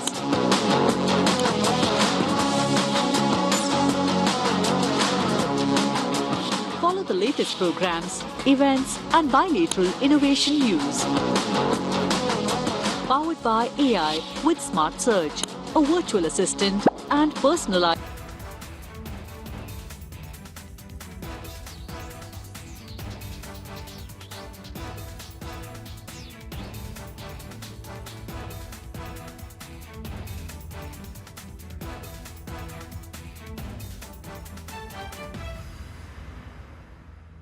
Himanta Biswa Sarma, good evening. Good evening. And everyone across the country watched your press conference yesterday. Yes. Now, you see, now that you've done the press conference, you've made some very, very damning allegations against Gaurav Gogoi. Yes. Are you doing it? First question, let's have it out of the way. Are you doing this because you're facing a huge test in your political career with the Assam elections coming up, and he's the person Rahul Gandhi is putting up against you? Arnab, you know Assam. Even I produce a picture of Asim Munir and Gaurav Gogoi. Congress is not going to lose a single vote because whomever the vote, the section of people who vote for Gaurav Gogoi or Rahul Gandhi in Assam, in any case they will vote only Congress. From that press conference, neither I will gain one vote, neither I will lose one vote. But you have said some amazing things. Yes. You said that you think that Gaurav Gogoi visited Pakistan on an invitation from the ISI. You have said he has gone there for specific training, and some specific training was given to him in Pakistan. Arnab, these are national security allegations, yes, sir. Yes. Arnab, today Gaurav Gogoi did a press conference. I do not know whether you know it or no, do not know it. He has amplified my allegation. My allegation was that he got a visa for Lahore. Then next day when he arrived Lahore, Ministry of Interior Pakistan issued a letter that he can come to Karachi and Islamabad, but there was no visa for Rawalpindi. Today, in the press conference, he says that he went to Taxila, that is in Rawalpindi district, that is the headquarters of Pakistan Army, and there is no visa for visiting Rawalpindi. Now, India and Pakistan visa regime is such that it has to be city-centric. Today we put a question to Mr. Gaurav Gogoi that how can you visit the most secure place in Pakistan, that is called Rawalpindi, without a valid visa for that city. So if you Google, you will get immediate answer that an Indian citizen cannot go to Rawalpindi district of Punjab province without a valid visa. We have examined Gaurav Gogoi's visa. But he says, I went to visit my wife. He says, I went to Pakistan to visit my wife. Today he did a press conference and he admitted that his wife was at that point of time not doing job in Pakistan. He said in the press conference in Assam today that me and my wife went to Pakistan for the reason of nostalgia. Both of us went to see the park where my wife used to play. We went to Pakistan to see where my wife used to do daily marketing. I went to Pakistan to see where my wife's office was. So today his answer was all these things. He today admitted that his wife was not in job at that point of time, and he went to Pakistan. You can imagine, this is the answer of the deputy leader of the Congress party in parliament. I went Pakistan to see where my wife used to do marketing when she was in Pakistan. So no, that but what was is the training you were saying? You said he got training. Are you No. merely speculating? No. Are you merely speculating No. here that No. he went through some training? Are you saying India's deputy leader of opposition got training in Pakistan from whom? Arnab, why I said that, I'll tell you. Yesterday I challenged Gaurav Gogoi that at least now inform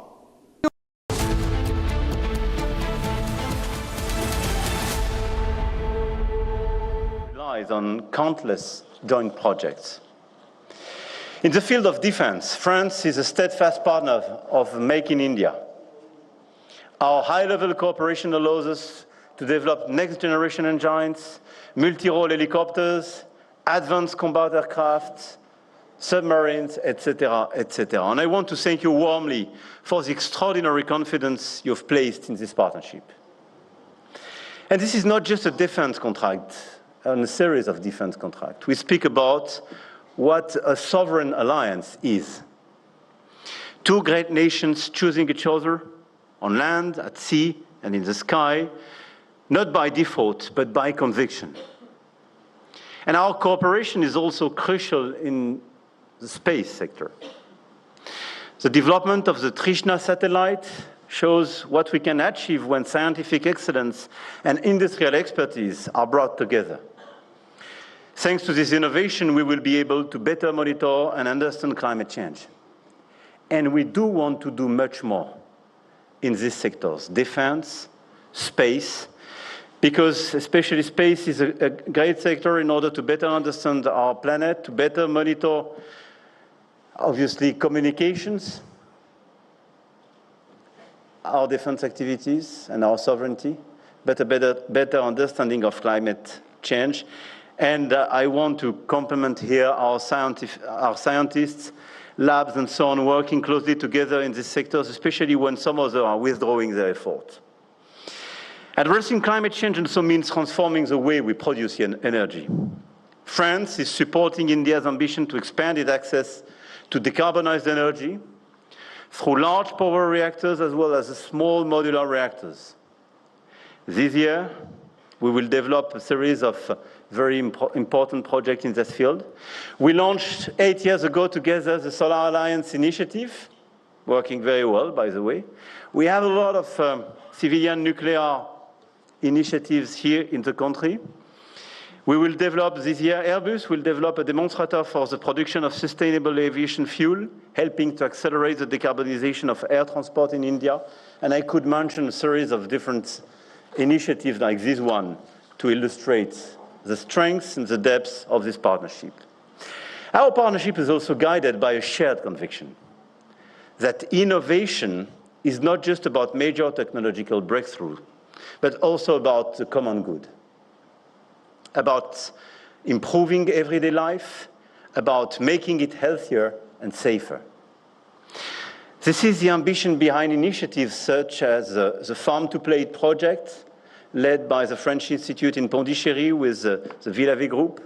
It will make it possible to track agricultural products at every stage and ensure their quality and protect consumers. And let me also emphasize that innovation requires investing in the education and training of our people, if I mention common good. The launch of the Franco-Indian campus for aeronautics is a beautiful opportunity for our countries to develop unique expertise. But this is based as well on a very strong partnership on education and research. And as we celebrate the 40th anniversary of the Indo-French Center for the Promotion of Advanced Research, I believe we also have a valuable opportunity to deepen our scientific and academic ties, which we will certainly discuss tomorrow in Delhi. In Delhi, I will also meet artists and entrepreneurs to discuss another key aspect of our cooperation, which brings our countries closer, culture. French and Indian professionals are already working together to imagine new experiences for the future National Museum in Delhi and the local maritime complex in Gujarat.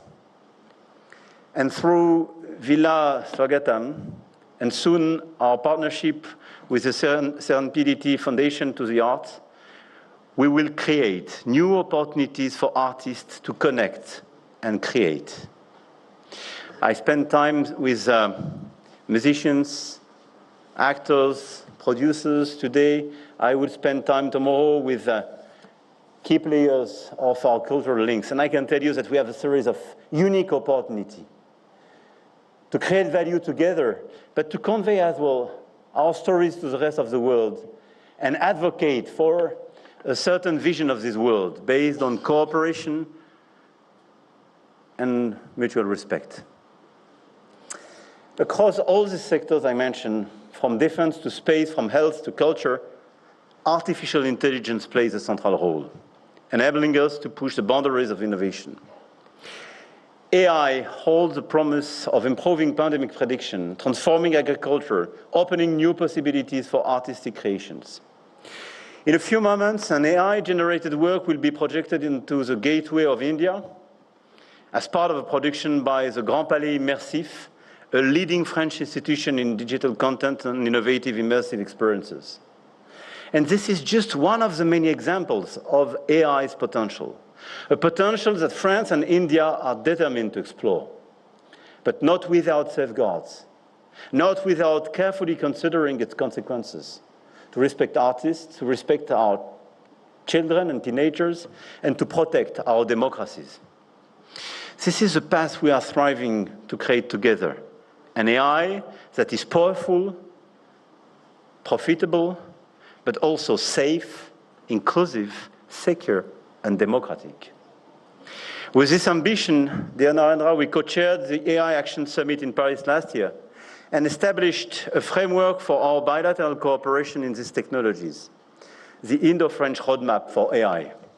And I'm confident that the AI Impact Summit, in which I will be taking part in 2 days' time, will allow us to continue moving forward together toward a better use of artificial intelligence. Let me conclude by here sharing 3 ambitions for 2026. First, to better connect our ecosystems in order to make life easier for researchers, entrepreneurs, students, investors. MDH की हल्दी मिर्ची धनिया करे कमाल, ये रंग दे, ये खुशबू दे, ये तीखा, ये कम पड़े, क्या निराला MDH मसाला। केसरिया से मन जोगी हुआ रे, दिल झूमे देखो, मतवारा हुआ रे, केसरिया से मन जोगी हुआ। हर पल मनाओ केसरी त्योहार, विमल बोलो जुबान Kesari. Are pure suji pasta उबालो मिलाओ और खाओ 8 मिनट में तैयार। क्या टेस्ट है सबका राजा our pure masala.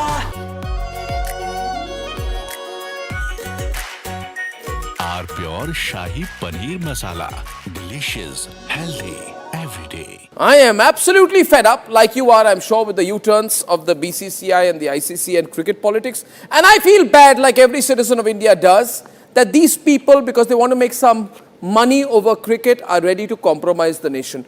Terrible. Pakistan has taken another magnificent U-turn in its decision to not play, play, not play, play, not play, play, not play, keep changing its mind, ladies and gentlemen. First they say they stand with Bangladesh, then they said we stand with them so much then we don't participate in the World Cup.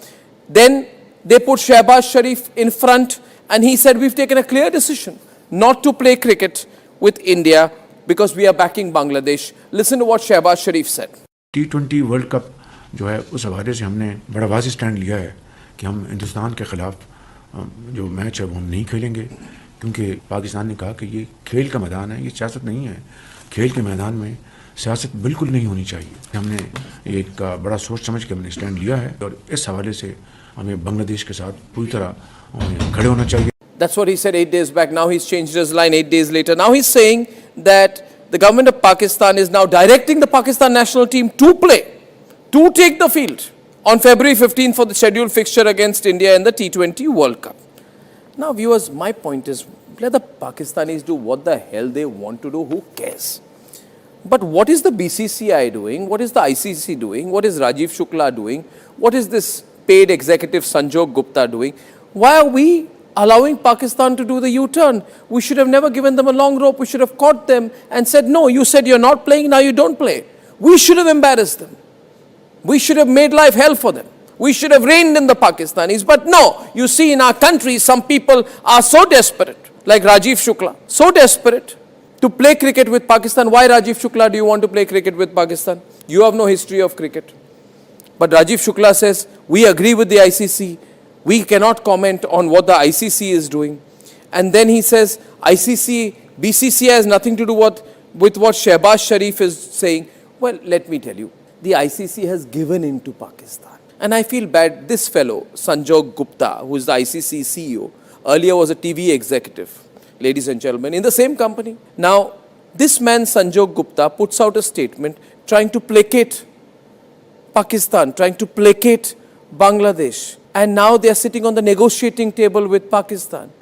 They didn't put any fine on Pakistan for all its tantrums. They gave in. This man, Sanjog Gupta, a simple paid executive, he has given in to the demand of hosting further matches in Bangladesh. So he's compromised India, directly or indirectly, and I'm saying, who the hell is he to do that?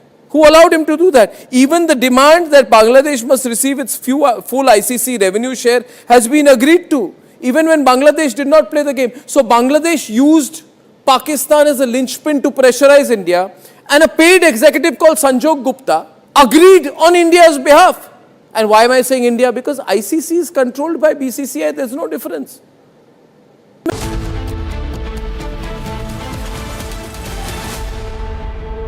Innovation के साथ साथ trust का और shared values का है। इसी सोच के साथ राष्ट्रपति मैक्रो और मैंने वर्ष 2026 को India France year of innovation के रूप में सेलिब्रेट करने का निर्णय किया है। ये एक सेलिब्रेशन ही नहीं, ये हमारा साझा कमिटमेंट भी है। Commitment to innovate, commitment to lead. Friends, Bharat और फ्रांस ने अनेक स्ट्रेटेजिक टेक्नोलॉजी सेक्टर्स में मिलकर काम किया है। इससे हमारा जो आपसी भरोसा मजबूत हुआ है, उसने हमारे रिश्तों को स्पेशल ग्लोबल स्ट्रेटेजिक पार्टनरशिप के अहम पड़ाव तक पहुंचाया है। आने वाले समय में हर सेक्टर में हमारी कलेक्टिव क्रिएटिविटी पूरे विश्व का बेहतर भविष्य सुनिश्चित करेगी।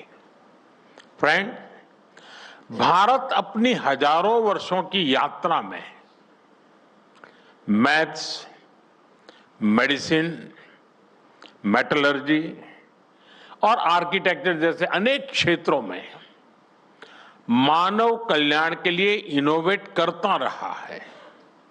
और अब 21वीं सदी में भी भारत के युवा इनोवेट फॉर ग्लोबल गुड की उस यात्रा पर तेजी से आगे बढ़ रहे हैं।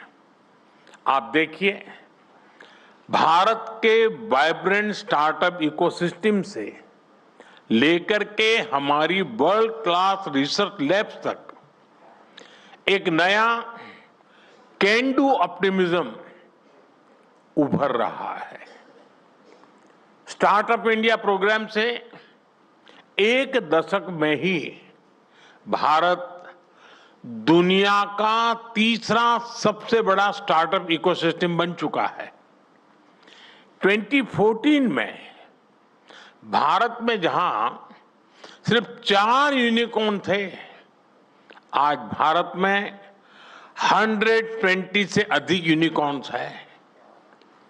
इनकी टोटल वैल्यू $350 बिलियन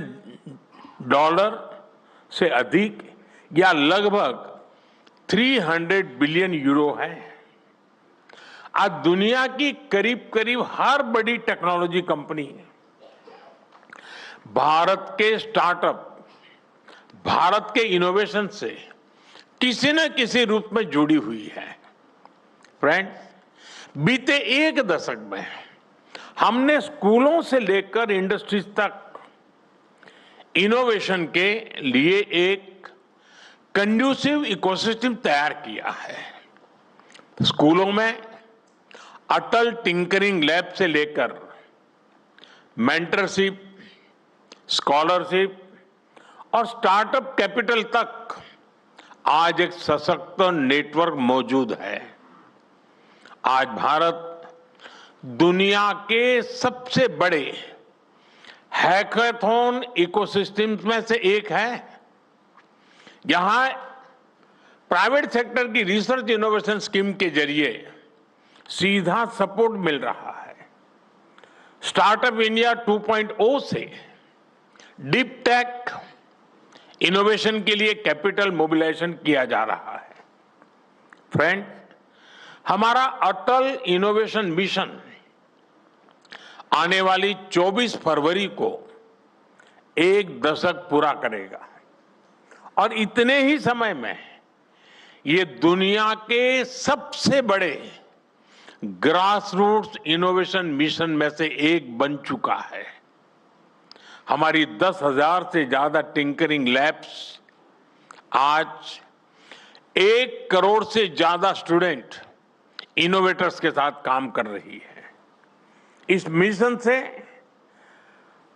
100 से ज्यादा इंक्यूबेटर्स और कई डीप टेक स्टार्टअप्स भी उसके साथ जुड़े हुए हैं। मैं आज यहां मौजूद सभी इंडस्ट्री कैप्टन से भी विशेष आग्रह करूंगा कि आप अटल इनोवेशन मिशन के साथ जरूर जुड़ें। फ्रेंड्स, विकसित भारत की यात्रा को इनोवेशन का इंजन चाहिए। इसलिए इस वर्ष के बजट में भी हमने इनोवेशन इकोसिस्टम को मजबूत करने पर बल दिया है। कंटेंट क्रिएशन को मजबूती देने के लिए 15,000 स्कूलों और 500 कॉलेज में कंटेंट क्रिएटर लैब बनाई जाएगी। एआई, क्वांटम, बायोटेक, सेमीकंडक्टर और क्लीन एनर्जी में हम मिशन मोड पर काम कर रहे हैं। इसके साथ साथ हम textiles, chemicals, sports goods, precision tools, electronics, infrastructure, हर सेक्टर में इनोवेशन को प्रमोट करेंगे। फ्रेंड्स, हमें बहुत गर्व है कि भारत विमेन लेड रिसर्च और इनोवेशन का उज्जवल उदाहरण बन रहा है। आज लगभग 50% स्टार्टअप्स में कम से कम एक विमेन डायरेक्टर है। एक बहुत बड़ी संख्या में छात्राएं स्टेम ग्रेजुएट्स बन रही हैं। कृषि, स्वास्थ्य या फिर space missions, women are leading everywhere. Friends, Bharat के इस स्पीड और स्केल के साथ जब फ्रांस की ताकत जुड़ जाती है तो दुनिया के लिए नए रास्ते बनते हैं।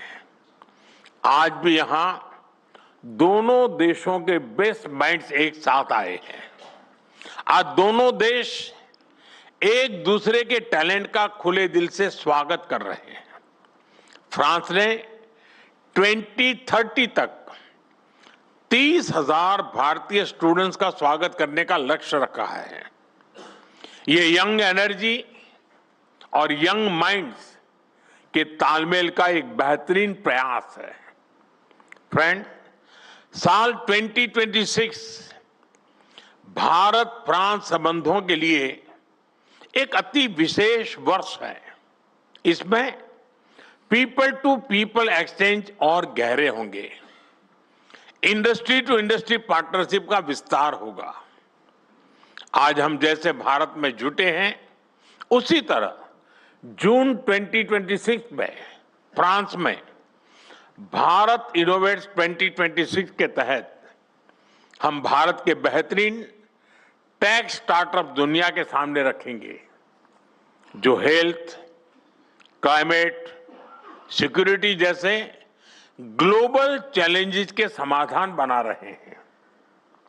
फ्रेंड्स, मैं फ्रांस और पूरे विश्व के लीडर्स, सीईओज, इन्वेस्टर्स और यूनिवर्सिटीज को आमंत्रित करता हूं, आइए भारत के साथ मिलकर ऐसा भविष्य बनाएं जहां टेक्नोलॉजी मानवता की सेवा करे और प्रगति समावेशी हो। इसी भाव के साथ आप सभी को बहुत बहुत शुभकामनाएं हैं और मेरे मित्र का मैं बहुत आभारी हूं, जिस प्रकार से उन्होंने समय निकाला है और जिस प्रकार से उम्दा शब्द उन्होंने कहे हैं और जो विश्वास प्रकट किया है भारत और फ्रांस के संबंधों को लेकर के, उसके लिए एक अच्छे मित्र के रूप में और भारत फ्रांस की अच्छी मित्रता के रूप में मैं उनका बहुत बहुत आभार व्यक्त करता हूं। बहुत बहुत धन्यवाद।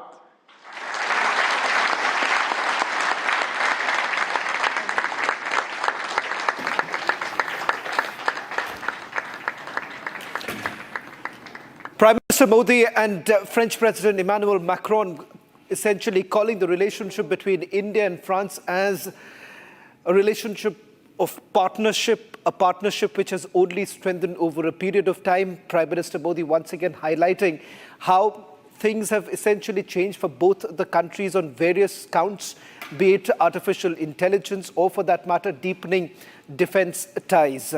Some big announcements that have also been made by the two world leaders. French President Emmanuel Macron also announcing that an invitation has been extended to Prime Minister Modi as far as the G7 summit is concerned.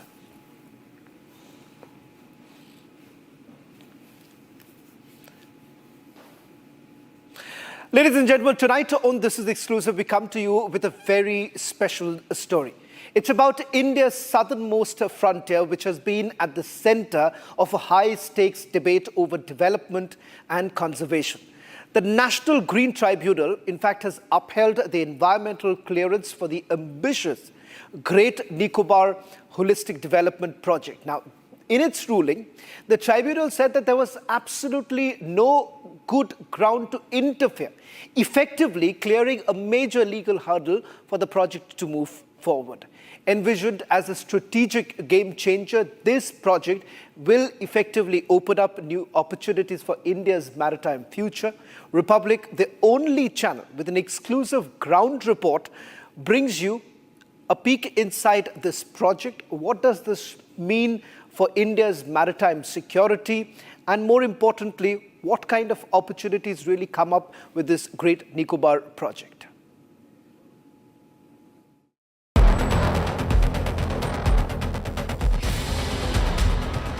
At the gateway of the Malacca Strait, Great Nicobar stands guard over one of the world's busiest sea lanes.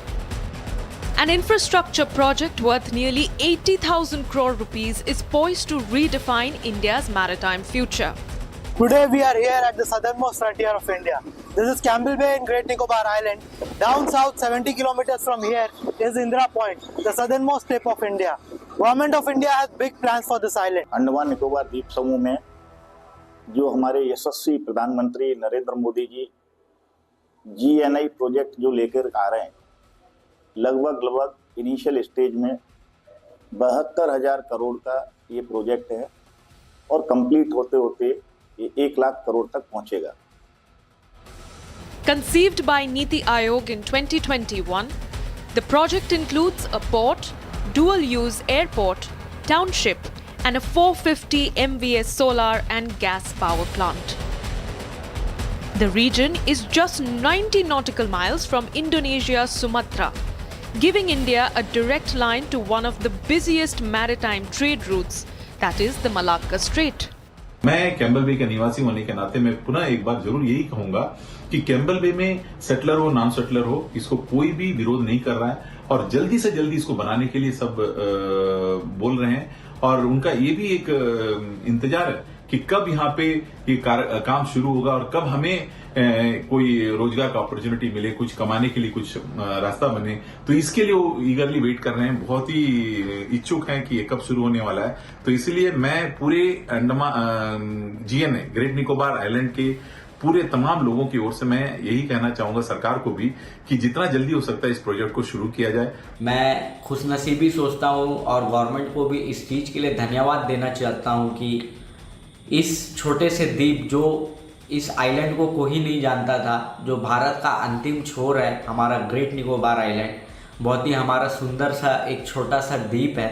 इस द्वीप में हम 7,000 के population, बस हमारा 7,000 का एक छोटा सा पॉपुलेशन वाला द्वीप है। लेकिन आपको बताते हुए मुझे ये गर्व लग रहा है कि गर्व महसूस हो रहा है। हमारा कैम्बल बे जोग्राफिकली सिंगापुर से बड़ा है, हमारा लैंड सिंगापुर से बहुत ही काफ़ी बड़ा क्षेत्र में हमारा ग्रेट निकोबार आइलैंड है। This island is as sleepy as it can be at this time. Behind me is the Campbell Bay port area. There are a few jetties here. These jetties are meant to service the local population. Apart from passenger and cargo ships, these jetties are also used by the defense forces for their needs. Apart from these jetties, despite the strategic location of Great Nicobar Island, this island doesn't have a major port. However, critics have long argued that the project risks damaging 15% of the island's forest cover and affecting two tribal groups. But the National Green Tribunal has now upheld the environmental clearance, stating there is no ground to interfere. It noted that adequate environmental safeguards were embedded in the clearance conditions. The Great Nicobar project sits at the crossroads of strategy, development, and ecology. As the debate continues, India moves ahead, strengthening its southern frontier, expanding maritime capacity, and shaping its role in the Indo-Pacific.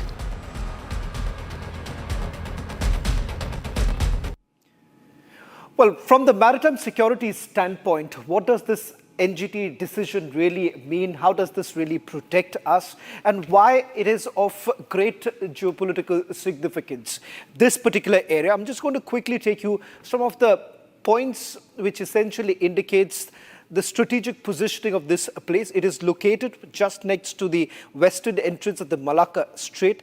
Is key for global trade because that's the entry point. So it basically gives us an outpost. It's the water port to bolster Andaman and Nicobar Tri-Services Command. So that's the maritime security angle that comes into the picture. Economic gateway positions Great Nicobar as the major transshipment hub, which wasn't what it was in the past, and how it basically dramatically changes livelihood as far as those in this area are concerned. Reduced dependence, it allows to capture and service its own and regional cargo domestically. So it essentially allows more movement of trade and job creation, expected to create jobs that attracts FDIs too. So that is the other reason why they're saying that this is about economic prosperity in the area. Earlier today, I also spoke to Vice Admiral A.K. Chawla, a Navy veteran who served in the area, who's helped us understand why this decision is a game changer and would essentially mean that it protects India, especially keeping in mind we have a belligerent neighbor. Tonight on This Is Exclusive, we have a very special guest, Vice Admiral A.K. Chawla. Admiral Chawla, thank you very much for joining us on this broadcast. In fact, a lot has been spoken about the Great Nicobar project and the fact that there have been divisive opinions on this entire issue. But someone who's been there, someone who's been at the forefront of it, the strategic importance of a project like this, no one better than you, Admiral Chawla, to really explain why the country really needs a project like this. Thank you firstly for having me on. You know, the Andaman and Nicobar Islands and the Lakshadweep Islands are strategic outposts that we are very fortunate to possess. And for many years, for various reasons, we have not been really able to capitalize on their strategic location. But in the recent past, I think several moves have been made, which is, and this is one of them, the establishment of a container transshipment port on the Great Nicobar Island. So the strategic significance of this is particularly the fact that it is located very close, firstly, to the Strait of Malacca, right at the entrance. It's on top of the 6-degree channel, which is the main channel through which the merchant traffic flows from the Suez Canal to the Malacca Strait. It is also very close to Southeast Asia and possibly the closest point that we have to the South China Sea as well. So from a strategic point of view, this container terminal port that is being established, as also the dual-use airport that is being established, will bolster our presence, military presence in this very sensitive location. Besides being, of course, the primary purpose is commercial, besides being a transshipment port, which will hopefully serve, because of its location, the entire Bay of Bengal area, and over the years could evolve into an important shipping hub from there. So I think that is the major strategic significance. It gives us a huge outpost at the southernmost tip of India, very close to the Malacca Strait, and right astride the major shipping lane from going from the Suez Canal to the Malacca Strait. Admiral Chawla, let me put it this way, because when the arguments were essentially made about why we do not require this kind of a project, it was essentially because you have the Shompen tribe and various other tribes, their presence there, and the fact that you're basically uprooting them from that very area. Let me then ask you, Admiral Chawla, absence of such a strategic outpost, what would that mean for India, assuming we did not have this outpost? We already have a naval base at Campbell Bay, and we have a naval air station also called INS Baz, from which wide-bodied aircraft cannot take off and land, but short-range aircraft and aircraft like the Hercules can take off and land. So we have a basic naval and air presence capability out there. But that is very basic. So really the major sort of military presence that we have is in Port Blair, which is quite way up north from the area that we are interested in. So I think the absence of this would mean that, our lines of communication, the deployments of ships and aircraft get that much longer. And this brings them that much closer to the area of maritime interest that we are looking at. So the absence is that, and yes, environmental concerns have been there, very rightly so. But I think the expert panel of the government, which is the National Green Tribunal, has looked at it. And I'm sure the ruling that they have taken will ensure that the biodiversity of the area and the ecological sensitiveness of the area is protected to the best capability. Of course, there will be, when you construct something, there will be a sort of displacement of some people as well as the biodiversity. But I think the area that we are looking at compared to the size of the island is not that much. And if it is handled correctly, as has been directed by the Green Tribunal, I'm sure these sensitivities will be looked after, because after all, the biodiversity and the beauty of the area is also one of the factors of the attractiveness of the islands which you are looking at for tourism. So if we have to maintain that as well, I think the directives of the National Green Tribunal will need to be implemented rigorously. So I think it is a balance. Any development that you do anywhere in the country has to be a balance between the ecological needs as also the developmental needs. Well, that's all that we could pack in this special edition of This is the Exclusive. Coming up, special programming from the AI Summit venue in the national capital.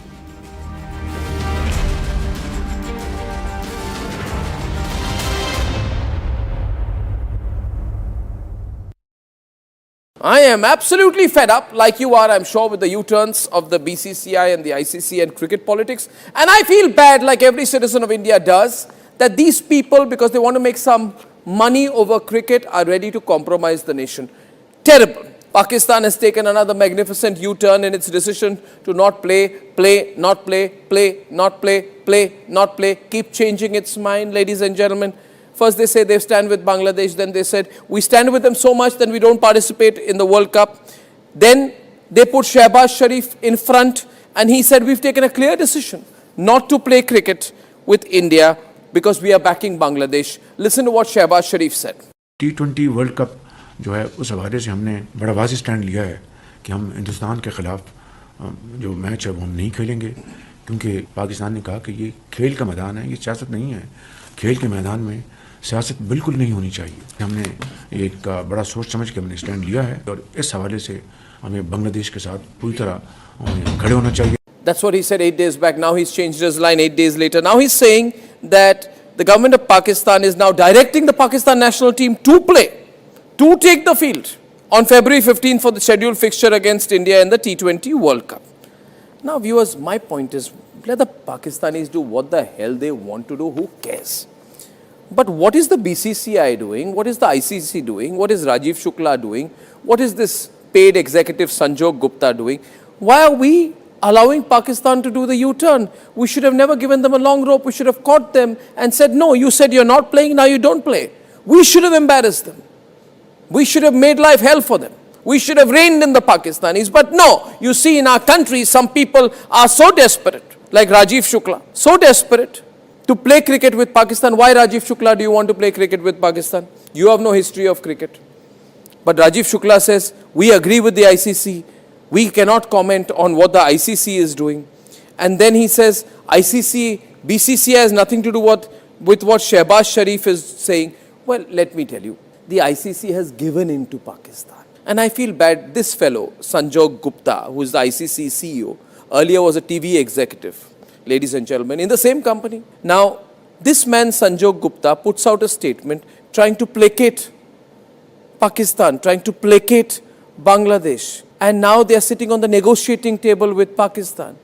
They didn't put any fine on Pakistan for all its tantrums. They gave in. This man, Sanjog Gupta, a simple paid executive, he has given in to the demand of hosting further matches in Bangladesh. So he's compromised India, directly or indirectly. And I'm saying, who the hell is he to do that?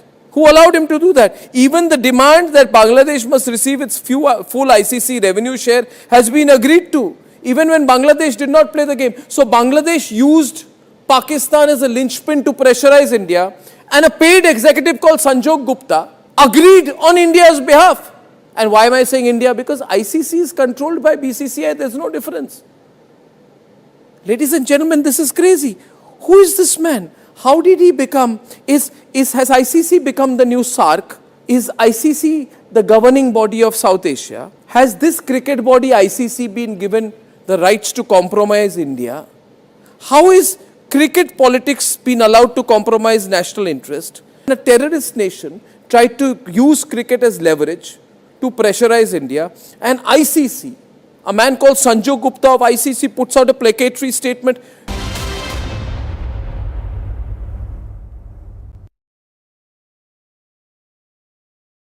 Amity has one of India's most advanced supercomputing facilities for AI research and teaching. Equipped with world-class facilities, the center drives interdisciplinary research and industry-academia collaboration, preparing students for disruptive AI technologies. Committed to India's global tech leap, Amity is proud to be the knowledge partner at India AI Impact Summit. Pure suji pasta उबालो मिलाओ और खाओ 8 minute में तैयार। क्या taste है सबका राजा आर प्योर मसाला। अरे टेंशन किस बात की? सेंचुरी प्रोवुड का प्रीमियम प्लस है ना, लो एमिशन है, हाई डेंसिटी है, वाटर रेजिस्टेंट भी, टर्माइट एंड बोरो रेजिस्टेंट भी है।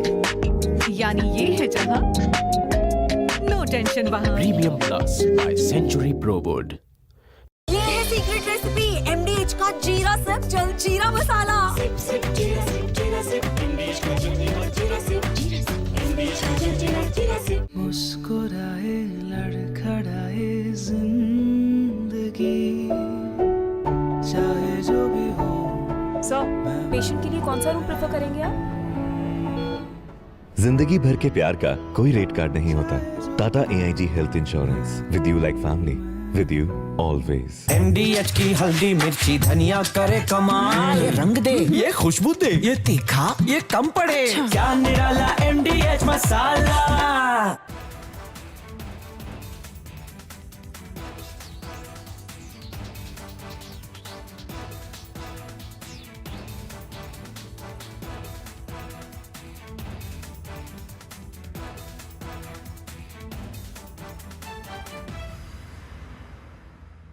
Himanta Biswa Sarma, good evening. Good evening. And everyone across the country has watched your press conference yesterday.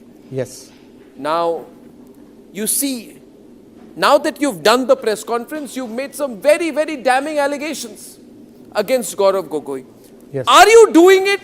First question, let's have it out of the way. Are you doing this because you're facing a huge test in your political career with the Assam elections coming up, and he's the person Rahul Gandhi is putting up against you? Arnab, you know Assam. Even I produce a picture of Asim Munir and Gaurav Gogoi. Congress is not going to lose a single vote because whomever the vote, the section of people who vote for Gaurav Gogoi or Rahul Gandhi in Assam, in any case they will vote only Congress. From that press conference, neither I will gain one vote, neither I will lose one vote. But you have said some amazing things. Yes. You said that you think that Gaurav Gogoi visited Pakistan on an invitation from the ISI.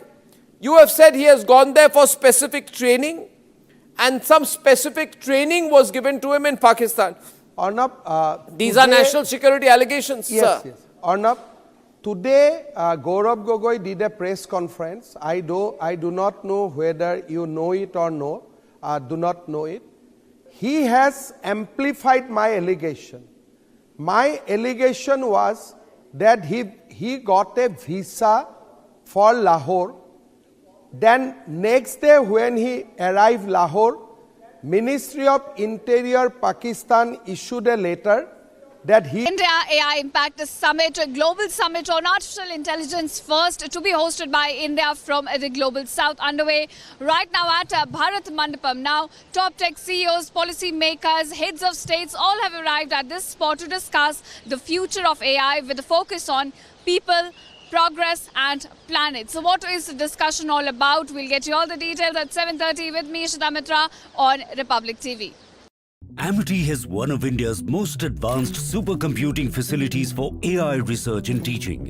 Equipped with world-class facilities, the center drives interdisciplinary research and industry-academia collaboration, preparing students for disruptive AI technologies. Committed to India's global tech leap, Amity is proud to be the knowledge partner at India AI Impact Summit. MDH की देगी मीरज, देगी मिर्च का तड़का, अंग अंग फड़का। MDH की देगी मीरज। हनी, इस घर में कुछ है जो टूटता नहीं। ये पिलर कभी नहीं टूटेगा। रुंगटा स्टील TMT से बना।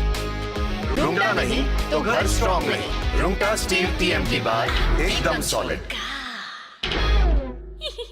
थोड़े में ज्यादा स्वाद, यही तो है इसकी खास बात। वाओ मामा, क्या स्वाद है? अरे मेरे राजा। मुस्कुराए लड़खड़ाए जिंदगी, चाहे जो भी हो। सर, पेशेंट के लिए कौन सा रूम प्रेफर करेंगे आप? जिंदगी भर के प्यार का कोई रेट कार्ड नहीं होता। Tata AIG health insurance, with you like family, with you always. R pure shahi paneer masala, delicious, healthy, everyday. I am absolutely fed up, like you are, I'm sure, with the U-turns of the BCCI and the ICC and cricket politics. And I feel bad, like every citizen of India does, that these people, because they want to make some money over cricket, are ready to compromise the nation. Terrible. Pakistan has taken another magnificent U-turn in its decision to not play, not play, keep changing its mind, ladies and gentlemen. First they say they stand with Bangladesh, then they said we stand with them so much that we don't participate in the World Cup. Then they put Shehbaz Sharif in front and he said we've taken a clear decision not to play cricket with India because we are backing Bangladesh. Listen to what Shehbaz Sharif said. T20 world cup जो है उस हवाले से हमने बड़ा वाज़ेह stand लिया है कि हम हिंदुस्तान के ख़िलाफ़ जो मैच है वो हम नहीं खेलेंगे, क्योंकि पाकिस्तान ने कहा कि ये खेल का मैदान है, ये सियासत नहीं है। खेल के मैदान में सियासत बिल्कुल नहीं होनी चाहिए। हमने एक बड़ा सोच समझ के हमने स्टैंड लिया है और इस हवाले से हमें बांग्लादेश के साथ पूरी तरह खड़े होना चाहिए। That's what he said 8 days back. Now he's changed his line 8 days later. Now he's saying that the government of Pakistan is now directing the Pakistan national team to play, to take the field on February 15 for the scheduled fixture against India in the T20 World Cup. Now, viewers, my point is, let the Pakistanis do what the hell they want to do, who cares? But what is the BCCI doing? What is the ICC doing? What is Rajiv Shukla doing? What is this paid executive Sanjog Gupta doing? Why are we allowing Pakistan to do the U-turn? We should have never given them a long rope. We should have caught them and said, no, you said you're not playing, now you don't play. We should have embarrassed them. We should have made life hell for them. We should have reined in the Pakistanis. But no, you see in our country, some people are so desperate, like Rajiv Shukla, so desperate to play cricket with Pakistan. Why, Rajiv Shukla, do you want to play cricket with Pakistan? You have no history of cricket. But Rajiv Shukla says, we agree with the ICC. We cannot comment on what the ICC is doing. And then he says, ICC, BCCI has nothing to do with what Shehbaz Sharif is saying. Well, let me tell you, the ICC has given in to Pakistan. And I feel bad, this fellow, Sanjog Gupta, who is the ICC CEO, earlier was a TV executive, ladies and gentlemen, in the same company. Now, this man, Sanjog Gupta, puts out a statement trying to placate Pakistan, trying to placate Bangladesh. And now they are sitting on the negotiating table with Pakistan. They didn't put any fine on Pakistan for all its tantrums. They gave in, this man, Sanjog Gupta, a simple... 23-year-old Sahil was killed because someone else was shooting a reel. मैं ये accept नहीं कर सकती, system ये कह के नहीं भाग सकता, ये अवेलेबल ऑफेंस है, ये सिस्टम इस चीज से नहीं बच सकता। आज तक जो होता है मुझे नहीं पता, मेरे को ये पाप पेटे अंदर चाहिए।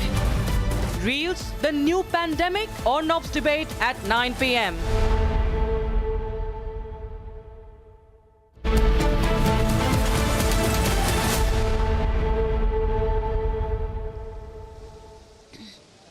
Hello viewers, you're watching Republic TV with me, Ishita Mitra, and I'm coming live to you from Bharat Mandapam. This is where the AI Impact Summit 2026 is underway. Top tech CEOs, heads of states, policy makers, innovators, all from around the world have gathered at one place to discuss the future of artificial intelligence, with a big focus on three sutras, the three guiding principles which have been guiding discussions all around here, that is people, planet and progress. Now the discussions have been going around, and we also spoke to top key voices. In fact, starting with, I spoke to the CTO of Blue Machines AI, Abhishek Ranjan. Let's take a listen to the conversation which goes around to talk about the impact of AI and how India here in the journey of AI revolution is not going to be standing at the periphery but at the center. Let's take a listen. I want to understand, global giants are also working on this quest. So how is your product responding to those challenges which are being missed by the global AI giants? One of the things at Blue Machines that we are doing is we are building for India scale. I think that is the most important thing. With our infrastructure, we can do millions of calls every day. We already do over 1 million minutes of conversations every day. What we are doing is we are building for India, but we are also partnering with global giants. One of the things that we are doing is for one of the best voice providers in the world, Cartesia is coming in and partnering with us. And we have a great partnership with them to install and work with them inside our infrastructure. They have chosen us because we can work at scale. What we also do very well is we are primarily focused on enterprises. So our enterprise adoption curve is super high. Like we provide our own FDEs or forward deployed engineers who work with these enterprises and take these voice agents from the P80 to P99. Like anybody can create a voice agent. How do you make it work in production? How do you make it work for an enterprise along with those guardrails? I think those are things that we do well. That's why global leaders or foundational model leaders like Cartesia are coming and working with us on our platform. We have also managed to shorten the enterprise adoption curve. So with our AI FDs, we have our AI agents which are also able to do integrations on these platforms, which are able to accelerate the adoption of enterprise. So if you imagine a big enterprise, like a bunch of companies that we are working with, for them, if they have to deploy even a small software, it takes them months and months to deploy it. With our FDs and our AI agents, FD engine, they are able to do it within 1 week or 2 weeks. So our adoption curve is super low. Today, we have so much demand on the enterprise side that I mean, if we had to scale it with just humans, it would almost be impossible. We are able to make enterprises go live faster. All our pilots convert.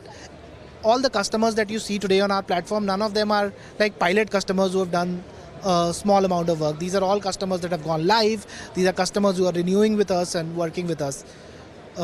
Yeah. All right, so scale and speed are the two factors. I also want to ask you, we are living in a country where there are multiple languages spoken, multiple dialects as well, and your is in fact a voice AI platform. So how do you tackle those challenges? Because there's always a divide between urban and the rural areas.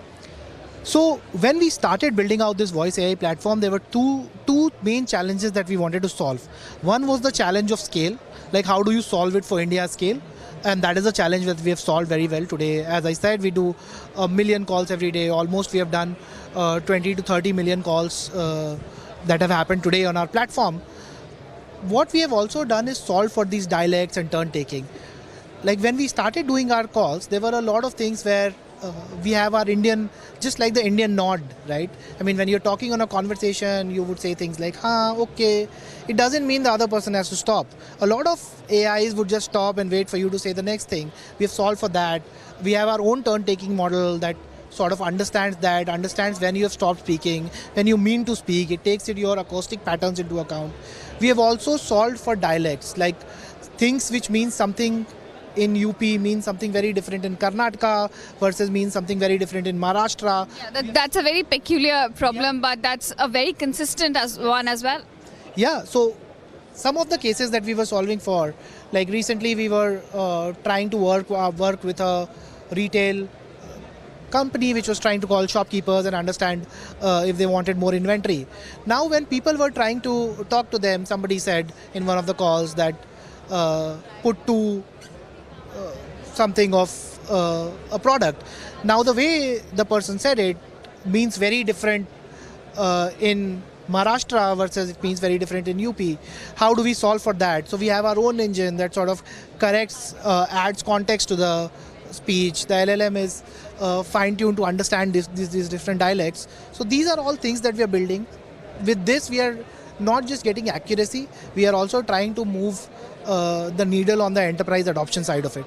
Right. You talked about guardrails as well. This is something that I would like to touch upon because we've seen, a lot of chatbots. They go on suggesting to people things that are not suggestible. For example, somebody asking, let's say ChatGPT, give me steps on how to commit suicide. Now, there are safeguards, but not enough safeguards. You can always, work your way around those things. So what are the safeguards in your product against those things? And also, how do you ensure that the human touch is there? Because, conversations really need, I think, at least in the kind of world we're living today.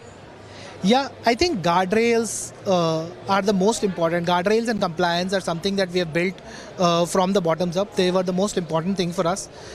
Even if we take the example of the Arnab debate that we did on Republic, with one of the, he's one of the top journalists, orators in India.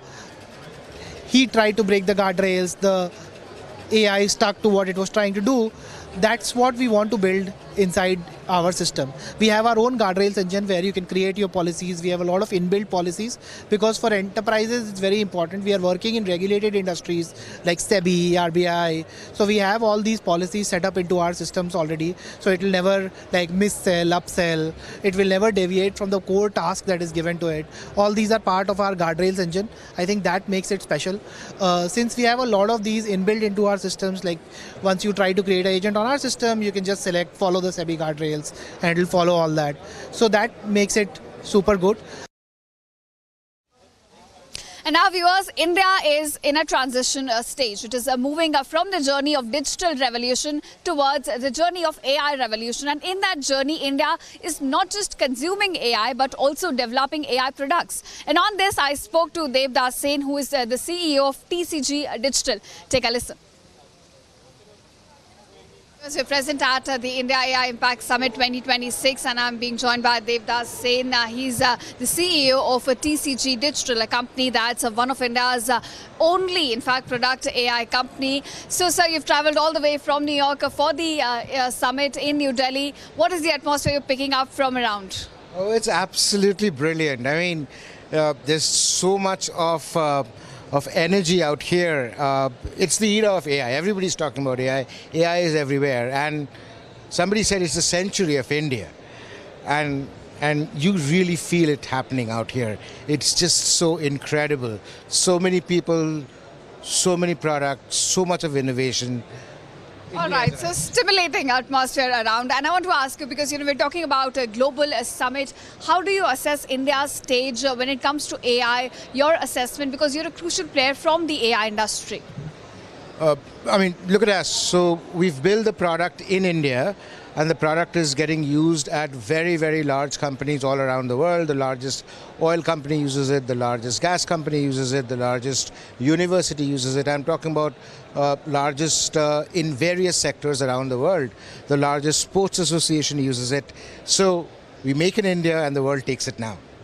All right. Also, this is one aspect that, Union Minister Ashwini Vaishnav and Prime Minister Modi has also been focusing on about inclusive AI. How do we ensure that there is not an AI divide? So how do you look at that narrative going ahead and also ensure that, we're looking at equitable access, more access to AI? I think just like the digital revolution that has happened with the mobile phones in India, this is just the next step. I think it is pervasive, it is democratized. About us in TCG Digital and our product is M-Cube, what we do is we make AI work for core industries, making sure that efficiency enhancement and productivity enhancement happens at scale in the core old industries, and nothing gets more democratized than that. All right, so there's also this debate going on, AI versus human, that AI is going to take over our jobs. I believe the job market is certainly going to change. New jobs will come up. The skill set will also have to change with time. Do you think it is human versus AI or humans with AI? No, it's absolutely humans with AI. Frankly speaking, some jobs are going to change, but new jobs are going to come in. So I don't think we need to be worried about jobs going away. It's about having a different skill set for the future.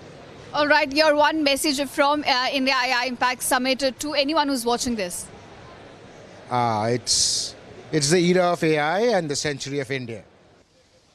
And now, viewers, Prime Minister Narendra Modi, in fact, has laid down his vision of AI in India. He says India will become one of the top 3 superpowers when it comes to AI, and the development that we're going to see in this field will be human-centric. So how are Indian companies, in fact, contributing to AI revolution? On this, I spoke to one of the co-founders of Sarvam AI, Dr. Vivek Raghavan. Let's listen in to that conversation. And I'm being joined by Sarvam AI's co-founder Vivek Raghavan. Thank you so much for joining us on Republic. Thank you for having me on. All right, a short while ago, Prime Minister was speaking and he talked about his vision of India becoming one of the top superpowers in AI. What is Sarvam's contribution to that goal? See, I think India should have its rightful place in AI superpowers, clearly because we have the talent, the young people. And I think that that's a natural place for us to be. So Sarvam is very happy to be a small part of that success, and our goal really is to show people that from India we can build world-class AI models. And we're starting with things